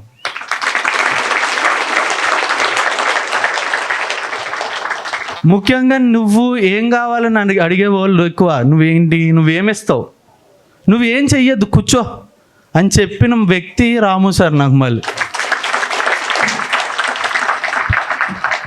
చిన్నప్పుడు తల్లిదండ్రులు తప్పటడుగు లేకుండా కాపాడుతూ ఉంటే, తప్పటడుగు లేచిన తర్వాత ఒక గురువు కావాలి, మళ్ళీ ఒక తండ్రి కావాలి, మళ్ళీ ఒక ప్రయాణం మొదలవ్వాలి. నాకు అటువంటి ఈ ప్రయాణం ఈ కన్నిటి నుంచి దూరం చేసి నన్ను నమ్మించుకుని నేను నలుగురికి ఉపయోగపడతాను, నా జీవితాన్ని నేను సృష్టించగలను, ఆ సృష్టించడంలోనే నలుగురు జీవితాలు ఉందని తెలిసి ఇవన్నీ నాకు ఒక ఎక్స్పీరియన్స్ అని తెలియజేసి ఇంత వాడిగా మేము ముందర కూర్చోబెట్టిన రాము సార్ అండ్ అర్చనక్కకి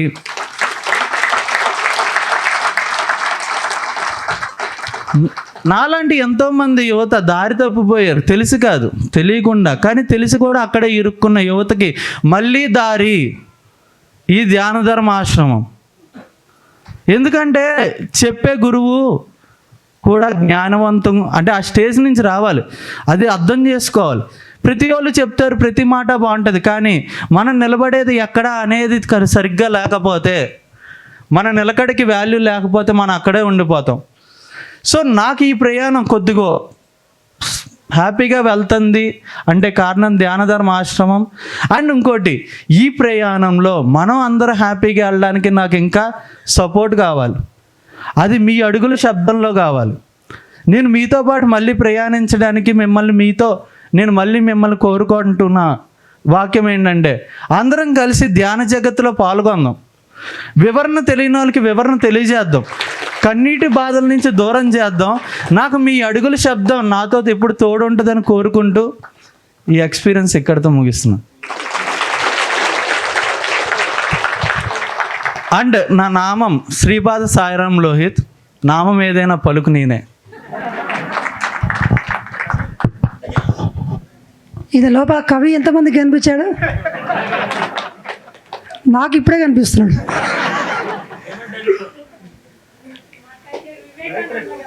వివేకానంద. గట్టిగా చప్పట్లు కొడతాం సాయికి. ఫస్ట్ ఆశ్రమానికి వచ్చినప్పుడు 3 రోజులు రూమ్లోంచి కనబడలే. నాకు రూమ్లో పడుకున్నాడు, మధ్యాహ్నం లేసేవాడు. ఎప్పుడు అన్నం తింటున్నాడో తెలియదు, ఎప్పుడు పడుకుంటున్నాడో తెలియదు. కనబల్లా 3 రోజులు వదిలేసినాం. 1 వీక్ అయింది, మెల్లగా బయటికి రావడం మొదలుపెట్టాడు. ఇప్పుడు ఎన్ని పనులు చేస్తున్నారో చూడాలనుకుంటే కనుక మీరు ఆశ్రమానికి రండి. Thank you so much. Yeah, మరొక మేడం మనకి తన ఎక్స్పీరియన్స్ షేర్ చేయడానికి సిద్ధంగా ఉన్నారు. ఇందుమతి గారు కర్నూలు నుండి. మేడంని గట్టిగా చప్పట్లతో వేదిక మీదకి ఆహ్వానించుకుందాం. థ్యాంక్స్ అండి.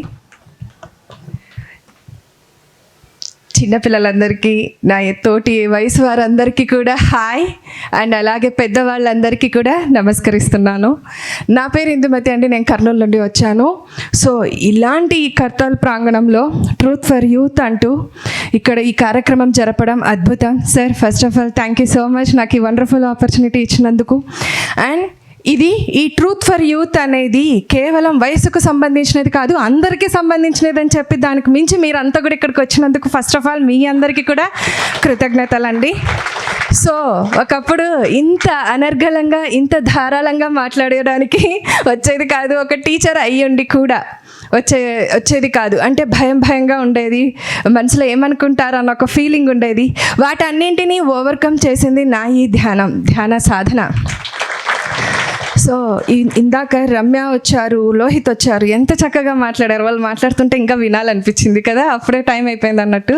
సో మరి ఇందాక అన్నారు రాము గారు, వివేకానందులు కనిపించారు నాకు లోహిత్ గారు అని చెప్పేసి. మరి అదే వివేకానందుల వారు కూడా చెప్పారండి మనందరికీ, ఏంటంటే దేశ భవిష్యత్తు మొత్తం యువత చేతుల్లోనే ఉంది అని చెప్పారు. మరి అలాంటి భవిష్యత్తు, దేశ భవిష్యత్తు అంతా యువత చేతుల్లోకి రావాలంటే వాళ్ళంతా కూడా ధ్యాన సాధన చేయటం అనేది ఎంత ముఖ్యం కదా. ధ్యాన సాధన మరీ ముఖ్యం ఫ్రెండ్స్.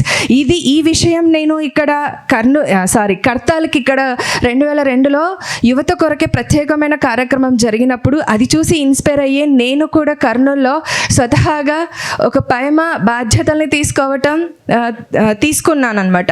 దాని సందర్భంగానే స్కూల్స్కి, కాలేజెస్కి వెళ్ళటం, అక్కడంతా కూడా ధ్యానాన్ని, నాకు తెలిసిన జ్ఞానాన్ని అందరికీ పంచటం, అలా నాలో నేను ఫస్ట్ ధైర్యం తెచ్చుకున్నాను. అందరికీ వెళ్ళి చెప్పటం, మాట్లాడటం, నేను దాని నుంచి ఓవర్కమ్ అయ్యాను ఫ్రెండ్స్. ఇది నా ఎక్స్పీరియన్స్.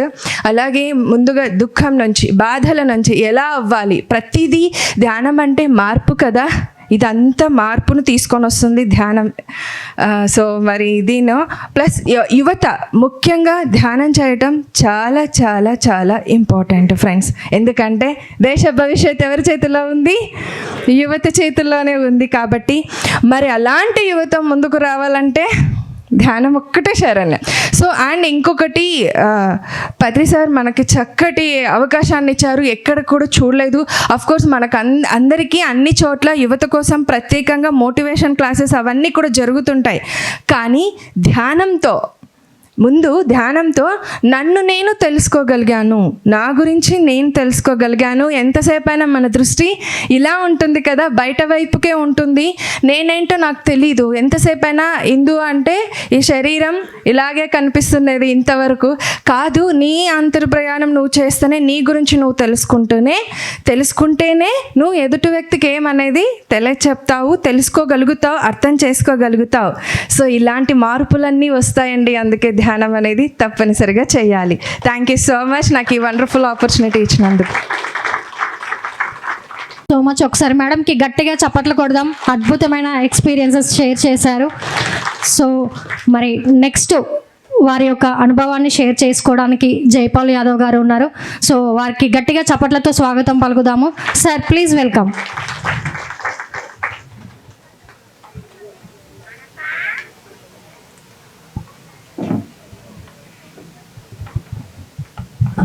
Thank you madam.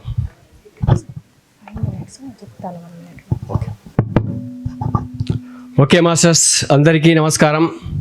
మనందరి కలయికకు కారణమైనటువంటి బ్రహ్మర్షి పితామహ పత్రిజీ గారికి మరియు స్వర్ణమాల పత్రి మేడం గారికి, అలాగే సదానంద యోగి మహారాజ్ గారికి ఒకసారి గట్టిగా ధ్యానాభివందనాలతో చప్పట్లతో వారికి అభినందిద్దాం. ప్రపంచ శాంతి కోసం జరుగుతున్నటువంటి ధ్యాన మహాయాగం 4కి ఒక్కసారి గట్టిగా చప్పట్లతో ఆహ్వానిద్దాం. సో ఇంత చక్కటి కలయికకు కారణమైనటువంటి మన రాము మాస్టర్ గారికి ఒకసారి గట్టిగా చప్పట్లతో ఆహ్వానిద్దాం. ప్రతిరోజు ఎంతో చక్కటి ధ్యానాన్ని, జ్ఞానాన్ని ఇస్తూ మనందరినీ ఒక గొప్ప మాస్టర్స్గా తయారు చేయడానికి సంసిద్ధులైనటువంటి truth for youth team members అందరికీ ఒకసారి గట్టిగా చప్పట్లతో అభినందిద్దాం. సో నా పేరు జైపాల్ రెడ్డి, మాది వనపర్తి. నా ఎడ్యుకేషన్ వచ్చేసి MA B.Ed. సో నాకు ధ్యానం 2017లో పరిచయం అయింది. రాము మాస్టర్ నాకు 2020లో పరిచయం కావడం జరిగింది. సో నేను ఇంతకుముందు DRDAలో జాబ్ చేసేవాడిని. స్టేట్ బైఫర్కేషన్ అయిన తర్వాత హైదరాబాద్కి గ్రూప్స్ ప్రిపరేషన్ కోసం వెళ్ళడం జరిగింది. అక్కడ నాకు Ashok Nagar Chikkadpally RTC cross road దగ్గర SP నాగేంద్రనాథ్ గారి ద్వారా ధ్యానం నేర్చుకోవడం జరిగింది 2017లో. అక్కడి నుంచి సారు వెళ్ళిపోయారు. మళ్ళీ నాకు ఎవరైనా ఒక గురువు దొరికితే బాగుండేది అనే సందర్భంలో చిక్కడపల్లి సెంట్రల్ లైబ్రరీలకి చిరు మరియు నాగేంద్ర ఇంకా ఫ్రెండ్స్ ప్రకాష్ అందరు కలిసి పాంప్లెట్స్ పంచడం జరిగింది. రాము సార్ది 3 days వర్క్షాప్ క్లాస్ ఏర్పాటు చేయడం జరిగింది విద్యానగర్లో, శ్రీ రామ్నగర్ గుండు దగ్గర. సో అక్కడికి నేను 3 days వర్క్షాప్కి వెళ్ళినప్పుడు రాము మాస్టర్ యొక్క క్లాసెస్ వినడం జరిగింది. రాము మాస్టర్ క్లాసెస్ విన్న తర్వాత అరే చాలా బాగుంది, చక్కగా ఉంది, ఈ మాస్టర్ మా వనపర్తి మా మహబూబ్నగర్ జిల్లా అయింటే బాగుండు అని అనుకున్నా. సార్ది అక్కడని కూడా తెలియదు. నిజంగా సార్ది మహబూబ్నగర్, మా సొంత గ్రామానికి 28 కిలోమీటర్లోనే ధ్యాన ధర్మ ఆశ్రమం కూడా నిర్వహించడం జరిగింది. పత్రి సార్ బాడీ వేకెట్ చేసినప్పుడు ఒక తండ్రిని కోల్పోయాను అనే ఒక ఫీలింగ్ ఉండేది నాకు. ఎందుకంటే అన్ని విషయాలకు సమాధానాలు పత్రిసారి యొక్క వీడియోస్ ద్వారా, పత్రిసారి చూస్తూ తన యొక్క ఇచ్చినటువంటి ఆ వీడియోస్ ద్వారా తెలుసుకొని చాలా హ్యాపీగా కాన్ఫిడెంట్గా లైఫ్ లీవ్ చేస్తుండేవాడిని. అలాంటిది సార్ను కోల్పోయిన తర్వాత కొంత ఆవేదన అనిపించింది నా లోపల. తర్వాత మళ్ళీ రాము మాస్టర్తో జర్నీ చేయడం వల్ల నాకు ఆ ఫీలింగ్ అనేది వెళ్ళిపోయిందనమాట. యాజ్ ఒక బ్రదర్గా అనిపించింది సార్ను చూస్తుంటే. సారు యొక్క మాటలు, సారు యొక్క ఇన్స్పిరేషన్ ప్రతి విషయంలో చాలా మోటివేట్గా ఉంటూ కాన్ఫిడెంట్ లెవెల్ లేపుతూ ప్రతి నిత్యం ఒక నిత్య విద్యార్థిగా మన అభివృద్ధికి తోడ్పడేటట్లుగా మాట్లాడతాడు. తను మాట్లాడే ప్రతి మాట ఒక వజ్రపు తులకలా ఉంటుంది. అంటే మనం ఏ టైంలో ఎప్పుడు ఎక్కడ డిసప్పాయింట్ అవుతున్నా సరే నేను ప్రతిరోజు సార్ది మోటివేషన్ క్లాసెస్ వింటుంటాను. తన వీడియోస్ వినడం వల్ల చాలా కాన్ఫిడెంట్ వచ్చేది అనమాట. ఎప్పుడైనా నాకు కొంచెం అనిపించినప్పుడు, కొద్దిగా డౌన్ఫాల్ అవుతున్నప్పుడు సార్ది మళ్ళీ 1-2 సార్లు వినడం వల్ల చాలా ఇన్స్పిరేషన్గా గురయ్యి ముందుకు అడుగులు వేయడం జరుగుతుంది. అలాగే సార్ యొక్క సబ్జెక్టు ప్రతిరోజు సంకల్ప శక్తి గురించి, అఫర్మేషన్స్ గురించి, తర్వాత వాక్క్షేత్రం గురించి చాలా కాన్సెప్ట్లను వినడం వల్ల నేను తెలుసుకున్నటువంటి ఏంటంటే కాన్ఫిడెంట్ని పెంచుకోవడం, ఇన్స్పిరేషన్ కావడం, every day to day, moment to moment ఈ యొక్క సత్యాన్ని, జ్ఞానాన్ని తెలుసుకొని ధ్యానం పరిచయం కాకముందు ఒక అజ్ఞానంతో, అవివేకంతో, అంధవిశ్వాసంతో, అధైర్యంతో ఉండేవాడిని. ధ్యానం పరిచయం అయిన తర్వాత నా జీవితం సూర్యుడితో ప్రయాణం లాగా అయిందనమాట. సో ప్రతిరోజు సార్ చెప్పినట్లు ధ్యానం చేయడం, సరైన ధ్యానం చేయడం, 3 గంటలు ధ్యానం చేయాలి. నేను ఒక సమస్యతో సార్తో కలవడం జరిగింది. కలిసినప్పుడు సారు 3 hours మెడిటేషన్ చేయమని చెప్పారు. 3 hours per day, 3 hours compulsory meditation చెప్పారు. 3 గంటలు ధ్యానం చేసిన తర్వాత నాకు ఒకటి చిన్న కేసు ఉండేది కోర్టులో. 3 గంటలు ధ్యానం చేసిన తర్వాత 41 days లోపే అది వెరీ క్లియర్గా అది పత్రిజీ సారు బర్త్డే సందర్భంగా క్లియర్ అయిపోయింది. సో అప్పుడే నాకు ధ్యానం మీద ఒక గొప్ప క్లారిటీ వచ్చేసింది. తర్వాత సంకల్పం ద్వారా నేను ప్రతిరోజు ధ్యాన ప్రచారం చేస్తూ ఉండేవాడిని. నాకు యాక్టివ్ బండి ఉంది, దానికి రోజు 100 రూపాయలు పెట్రోల్ పోయాల్సి వస్తుండే. నేను తిరగడానికి రోజు నెలకు ఒక 3-4 వేలు ఖర్చు వస్తుంది. ఈ ఖర్చు రాకుండా నేను ఫ్రీగా తిరిగేటట్లు ఉండాలని అనుకున్నా. అప్పట్లోనే ఒక ఎలక్ట్రికల్ వెహికల్స్ది మార్కెటింగ్ వచ్చింది. నేను 2022లో ఆ మార్కెటింగ్లో జాయిన్ అయ్యి అనుకోకుండానే అది అలా నాకు నా చేతులు అప్పుడు డబ్బులు కూడా లేవు, 1,10,000 రూపాయలు పెట్టి బండి తీసుకోవడం జరిగిందనమాట. ఇప్పుడు ఆ బండిని ఇక్కడ తీసుకొని రావడం జరిగింది. సో రాము సార్ ఇచ్చినటువంటి సంకల్ప శక్తి ద్వారా నేను కోరుకున్నా నేను తిరుగుకానికి నాకు సింగిల్ ఎన్పి కూడా ఖర్చు కాకుండా ఈ ధ్యానాన్ని, అంటే ఈ నేను నేర్చుకున్నటువంటి ధ్యానాన్ని 10 మందికి అందియాలనే ఉద్దేశంతో స్కూళ్ళల్లో, కాలేజీలలో ఎక్కడ అవకాశాలు దొరికితే అక్కడ ఉమ్మడి పాలమూరు జిల్లాలో క్లాసెస్ కండక్ట్ చేయడం జరుగుతుంది. అలాంటిది ఖర్చు లేకుండా నాకు బండి ఉండాలనుకున్నా, అది అలానే వచ్చింది. సో ఈరోజు నేను ఆ బండిని ఇక్కడ తీసుకొని రావడం జరిగింది. చాలా అద్భుతంగా సార్ యొక్క మోటివేషన్ నాకు చాలా హెల్ప్ అయింది. ప్రతిరోజు నేను ఎక్కడ అవకాశం దొరికితే అక్కడ ధ్యానాన్ని ప్రచారం చేయడానికి ముందు ఉన్నాను. అలాగే నా తుది శ్వాస వరకు ధ్యానాన్ని నమ్మాను, ధ్యానాన్ని ప్రచారం చేస్తున్నాను. So thank you for giving this wonderful opportunity. Thank you sir. Thank you Swamiji. ఈ అబ్బాయి వాళ్ళ చుట్టుముట్టున్న అన్ని ఊర్లలోకి ఇంటికాడ ఆర్థిక ఇబ్బందులు ఉన్నాయి, కష్టాలు ఉన్నాయి, ఫిజికల్ ఛాలెంజింగ్ ఉంది. మనం ఏం చేస్తాం? నాకు ఎన్ని కష్టాలు ఇచ్చినా దేవుని తిట్టుకుంటూ కూర్చుంటాం. కానీ ఈ అబ్బాయి చూడండి ఎలా చేస్తున్నాడు. అన్ని ఊర్లలోకి వెళ్తాడు, కొన్ని వందల మందిని కూర్చోబెడతాడు, ధ్యానం చేస్తాడు, చేపిస్తాడు, ఫోటోలు నాకు పెడతా ఉంటాడు. ఈ అబ్బాయికి ఇంతగానో ఎక్కడి నుంచి వచ్చింది శక్తి అనుకున్నాను నేను. సో 3 గంటల ధ్యానము ఏం చేశాడు? Thank you Swamiji, super inspiration. ధ్యానం మన జీవితాల్లో, అందరి జీవితాల్లో ఎలా వెలుగులు నింపుతుందో మనం నిజ జీవితంలో చూస్తున్నాం. కేస్ స్టడీస్లో అనౌన్స్మెంట్ చేసుకున్నాం. ధ్యాన విద్యార్థి ప్రాజెక్ట్ని మనం నెక్స్ట్ ఇయర్ చేయబోతున్నాము. చాలా పెద్ద ఎత్తులో అందరూ చాలా మటుకు అన్ని చోట్లలో, స్కూళ్ళల్లో అన్ని చోట్ల చేస్తున్నారు. కానీ స్పెషల్గా 2026ని మనం ఏం చేద్దాం? ధ్యానాన్ని ఎక్కడ తీసుకెళ్దాం?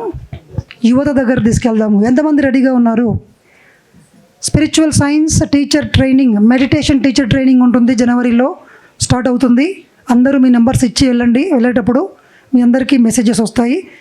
ఆన్లైన్లో 21 days క్లాసులు ఉంటాయి. ప్రింటింగ్ మెటీరియల్ ఆన్లైన్లో ఇవ్వబడుతుంది. మళ్ళీ ఆఫ్లైన్లో 3-4 రోజుల వర్క్షాప్ ఉంటుంది. 15 days మీకోసం ప్రాక్టికల్స్ స్కూళ్ళల్లోకి అన్ని చోట్ల మేము ఏర్పాటు చేస్తాము. అన్ని దగ్గరుండి మీరు పూర్తి స్థాయిగా ఒక స్పిరిచువల్ మాస్టర్గా ఎలా తయారవ్వాలి, ఎలా టీచ్ చేయాలి, ఏం టీచ్ చేయాలి, ఎంత టీచ్ చేయాలి, ఎలాంటి ఎగ్జాంపుల్స్ ఇవ్వాలి, యువతకు ఎలా చెప్పాలి, ఇవన్నీ కూడా నేర్పించబడుతూ చివరిలో ఒక సర్టిఫికేట్ కూడా ఉంటుంది.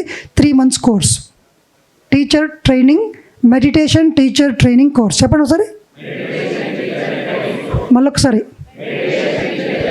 మళ్ళొకసారి. మరి ప్రతిసారి మనల్ని ధ్యానులుగా ఉండమన్నారా, ధ్యానం మాస్టర్లుగా ఉండమన్నారా? ధ్యాన జగత్ ఎవరు చేయాలి? మనం చేయాలంటే ఫస్ట్ మనం ట్రైన్ అవ్వాలన్నా వద్దా? సరిపోతుందా? ఇప్పటికీ సరిపోతుందా? అసలు సరిపోవడం అనేది ఉంటుందా? ఉండదు. కాబట్టి మనం ఏం చేద్దాం? నేర్చుకుందాం. ఓకే, అందరు రెడీనా? Thank you very much. So టాపిక్లోకి వెళ్దాం. ఒక ఊరిలో ఒక జమీందారు ఫ్యామిలీ ఉంది. ఆ ఇంట్లో ఒక అమ్మాయి, ఒక అబ్బాయి, 2 పిల్లలు కూడా ఉన్నారు.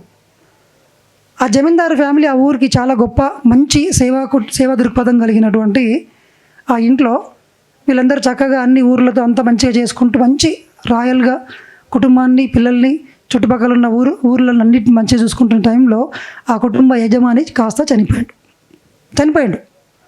చిన్న పిల్లలు 2, వాళ్ళ అమ్మ, ఆ అబ్బాయి వాళ్ళ అమ్మ, వీళ్ళు 3 ఉన్నారు. అప్పుడు ఊళ్ళందరూ వచ్చి, ఇన్ని ఆస్తులు ఇవన్నీ నువ్వు మెయింటైన్ చేయలేవు, ఈ జమీందారుతనాన్ని మీ పాలళ్ళు అంటే పక్క వాళ్ళు ఉంటారు కదా, బాబాయి వాళ్ళకిచ్చి ఈ పిల్లలు పెద్దగా అయినాక ఏజ్ వచ్చిన తర్వాత తిరిగి మళ్ళీ ఇచ్చేటట్లుగా ఒక ఒప్పంద పత్రం రాసి ఊళ్ళందరూ సంతకం చేసి ఇచ్చి పంపించారు. సో అది అలా నడుస్తుంది. ఒక 1 week 10 days తర్వాత ఇక వీళ్ళ అసలు రూపం బయటకు వచ్చింది, బంధువులది.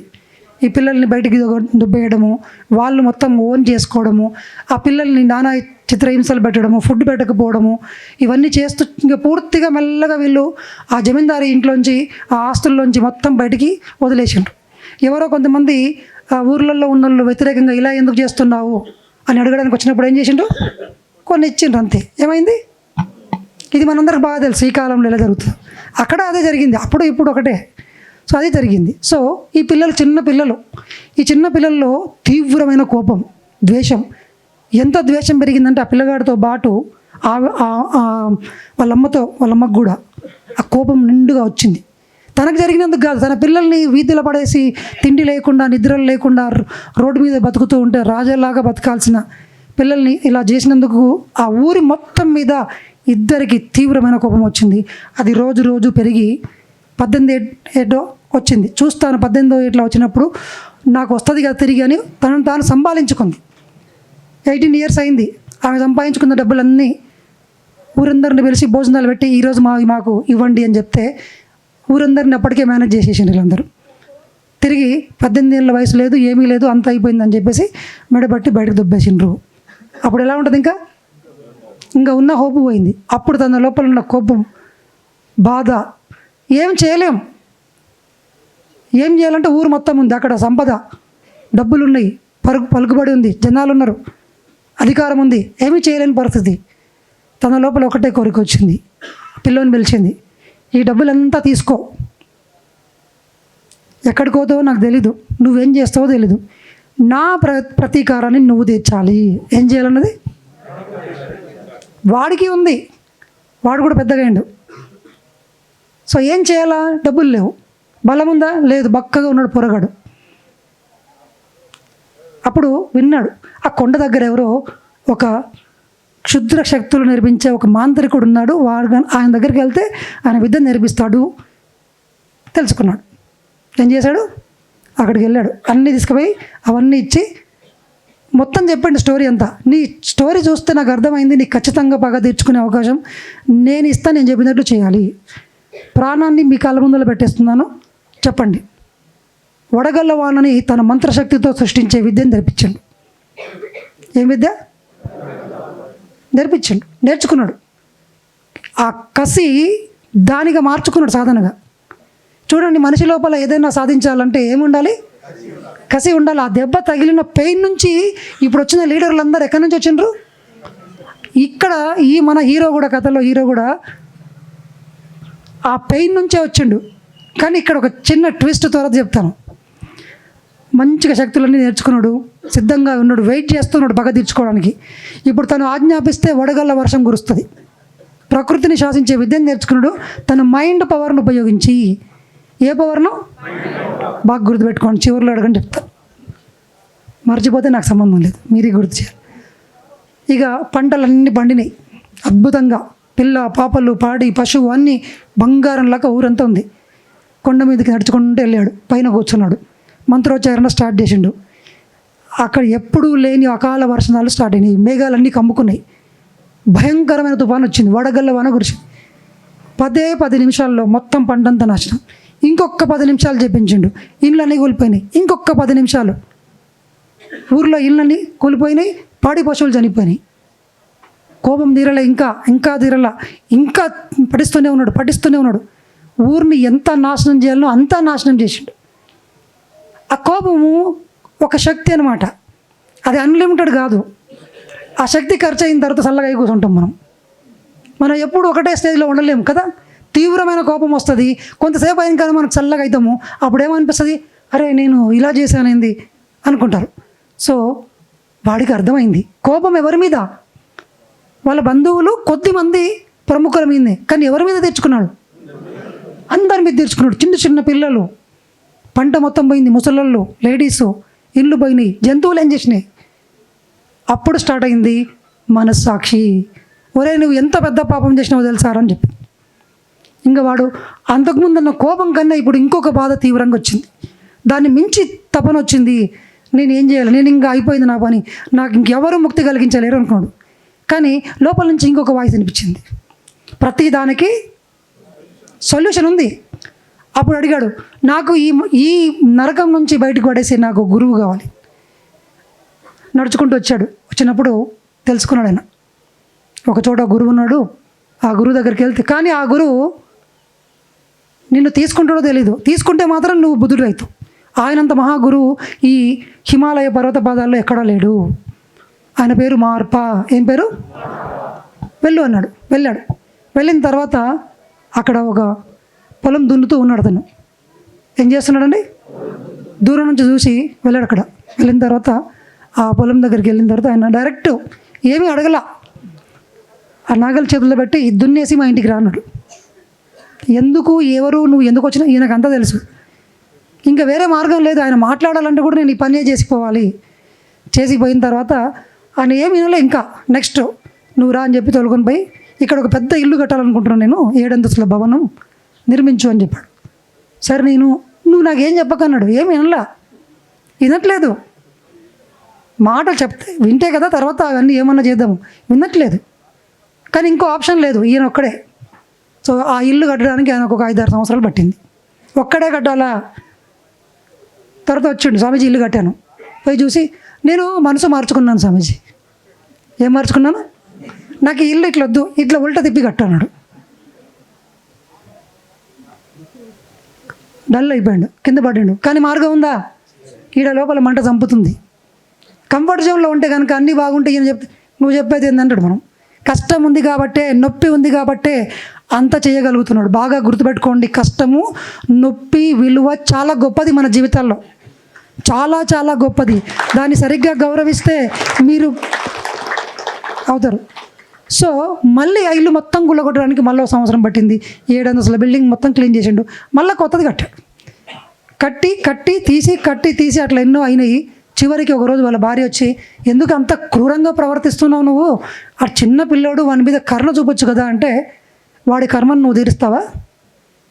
ఈ గురువుకి ఆ శిష్యుడి మీద ఎంత ప్రేమ ఉందో ఈమెకు జస్ట్ జాలి పడింది. ఈమె జాలి తెలుసు.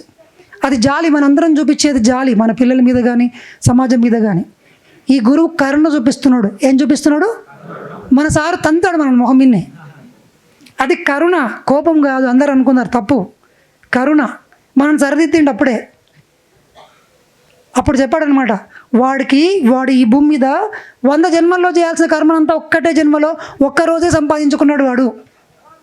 మళ్ళీ ఆ కర్మ పోతే తప్ప ఈ బ్రహ్మ విద్య రాదు వాడికి అని చెప్పి, అప్పుడు ఒక టైం వచ్చినప్పుడు పిలిచి, నీ టైం అయిపోయింది ఇంకదా అని చెప్పి చెవులో చెప్పాడనమాట. ఏమని? ధ్యానం అంటే ఏం చెప్పాడు? 30 సంవత్సరాలు పట్టింది. ధ్యానం అంటే శ్వాస మీద ధ్యాస అని వినడానికి. తర్వాత ఏం చేసిండ్రు? ఒకరోజు శుభముహూర్తంలో ఒక రూమ్ కట్టి 3 సంవత్సరాల, చెప్పండి, 3 నెలల 3 రోజుల 3 గంటలు ఇందులోంచి బయటికి రాకుండా ధ్యానం చేయి అని డోర్ క్లోజ్ చేసేసిండు. ఆ రూమ్లోకి వెళ్ళి వాడు సిద్ధంగా ఉన్నాడు. ఎట్లున్నాడు అంటే, ఎప్పుడు నాకు చెప్తారో నేను ఎప్పుడు సాధన చేయాలనో.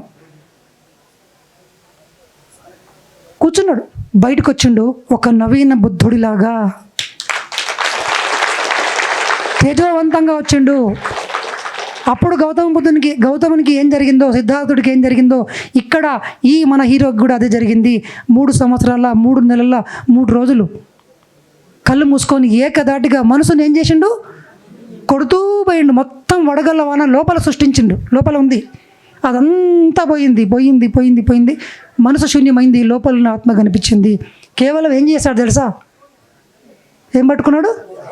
100 జన్మల్లో తీసుకోవాల్సిన కర్మనంతా ఒకే జన్మలో బుద్ధుడైనటువంటి ఒక గొప్ప యోగీశ్వరుడి చరిత్ర మనం విన్నాము. ఆయన పేరు ఏం పేరంటే మీలారేపా. ఏం పేరు? ఎక్కిరాల భరద్వాజ గారు రాసినటువంటి పుస్తకము మీరందరూ చదవాలి. ఆ పుస్తకం చదవాలి. దీని ద్వారా మీకు ఎందుకు చెప్పాను ఈయన స్టోరీ అంటే, మన చేతికి ఇంట్లోకి వచ్చి ఇడ్లీ వడ ఇచ్చినంత ఈజీగా ఇచ్చిపోయింది పత్రిసారి వచ్చి ధ్యానం. ఆయనకు 30 సంవత్సరాలు పట్టింది. వెయిట్ చేసిండు, సాధన చేసిండు హిమాలయాల్లో. ఆయన సాధన గురించి తెలుసుకోవాలంటే ఇది సరిపోదు ఈ స్టేజు. మీరు పుస్తకం తీసుకొని చదవాలి. అందరి ఇండ్లలో ఉండాల్సిన పుస్తకం అది. ఓకేనా? సో ఇప్పుడు చెప్పండి, మీ దగ్గరికి ధ్యానం వచ్చిందంటే మీరు కూడా అంత కష్టపడింటారు. గత జన్మల్లో ఎన్నో యోగుల దగ్గర ఎన్నో డుమ్మాలు కొట్టి, ఎన్నో పిల్ల చేష్టలు చేసి, వెనకాల కూర్చొని జోకులు వేసుకుంటూ అంతా పారిపోయిన వాళ్ళం మనందరం. కానీ ఇప్పుడు సిన్సియర్గా మాకు బుద్ధి వచ్చింది, మేము ఇప్పుడే ధ్యానం చేస్తామని కూర్చోవడం మొదలుపెట్టినాము. అందుకే పత్రిసారి దగ్గరకు వచ్చినాం ఫైనల్గా. సో మనం ఈ జన్మలోనే బుద్ధులు కావాలన్నా వద్దా? మంత్రశక్తులన్నీ మైండ్ పవర్ ద్వారా వస్తాయి. ఎక్కడి నుంచి వస్తాయి? ఆ వడగాల వానను సృష్టించేది మైండ్కు ఉంది మనకు. మనం కూడా సాధన చేస్తే వస్తుంది. కానీ దాన్ని ఎందుకు వాడాలి? లేదంటే మీలారేప చరిత్ర మనం కూడా ఇల్లు కట్టాల్సి వస్తుంది. గుర్తుపెట్టుకోండి, మనకు మైండ్కు అంత శక్తి ఉంది. దాన్ని మంచిగా వాడితే మన మైండ్కు అంత ప్రకృతిని శాసించే శక్తి ఉంది.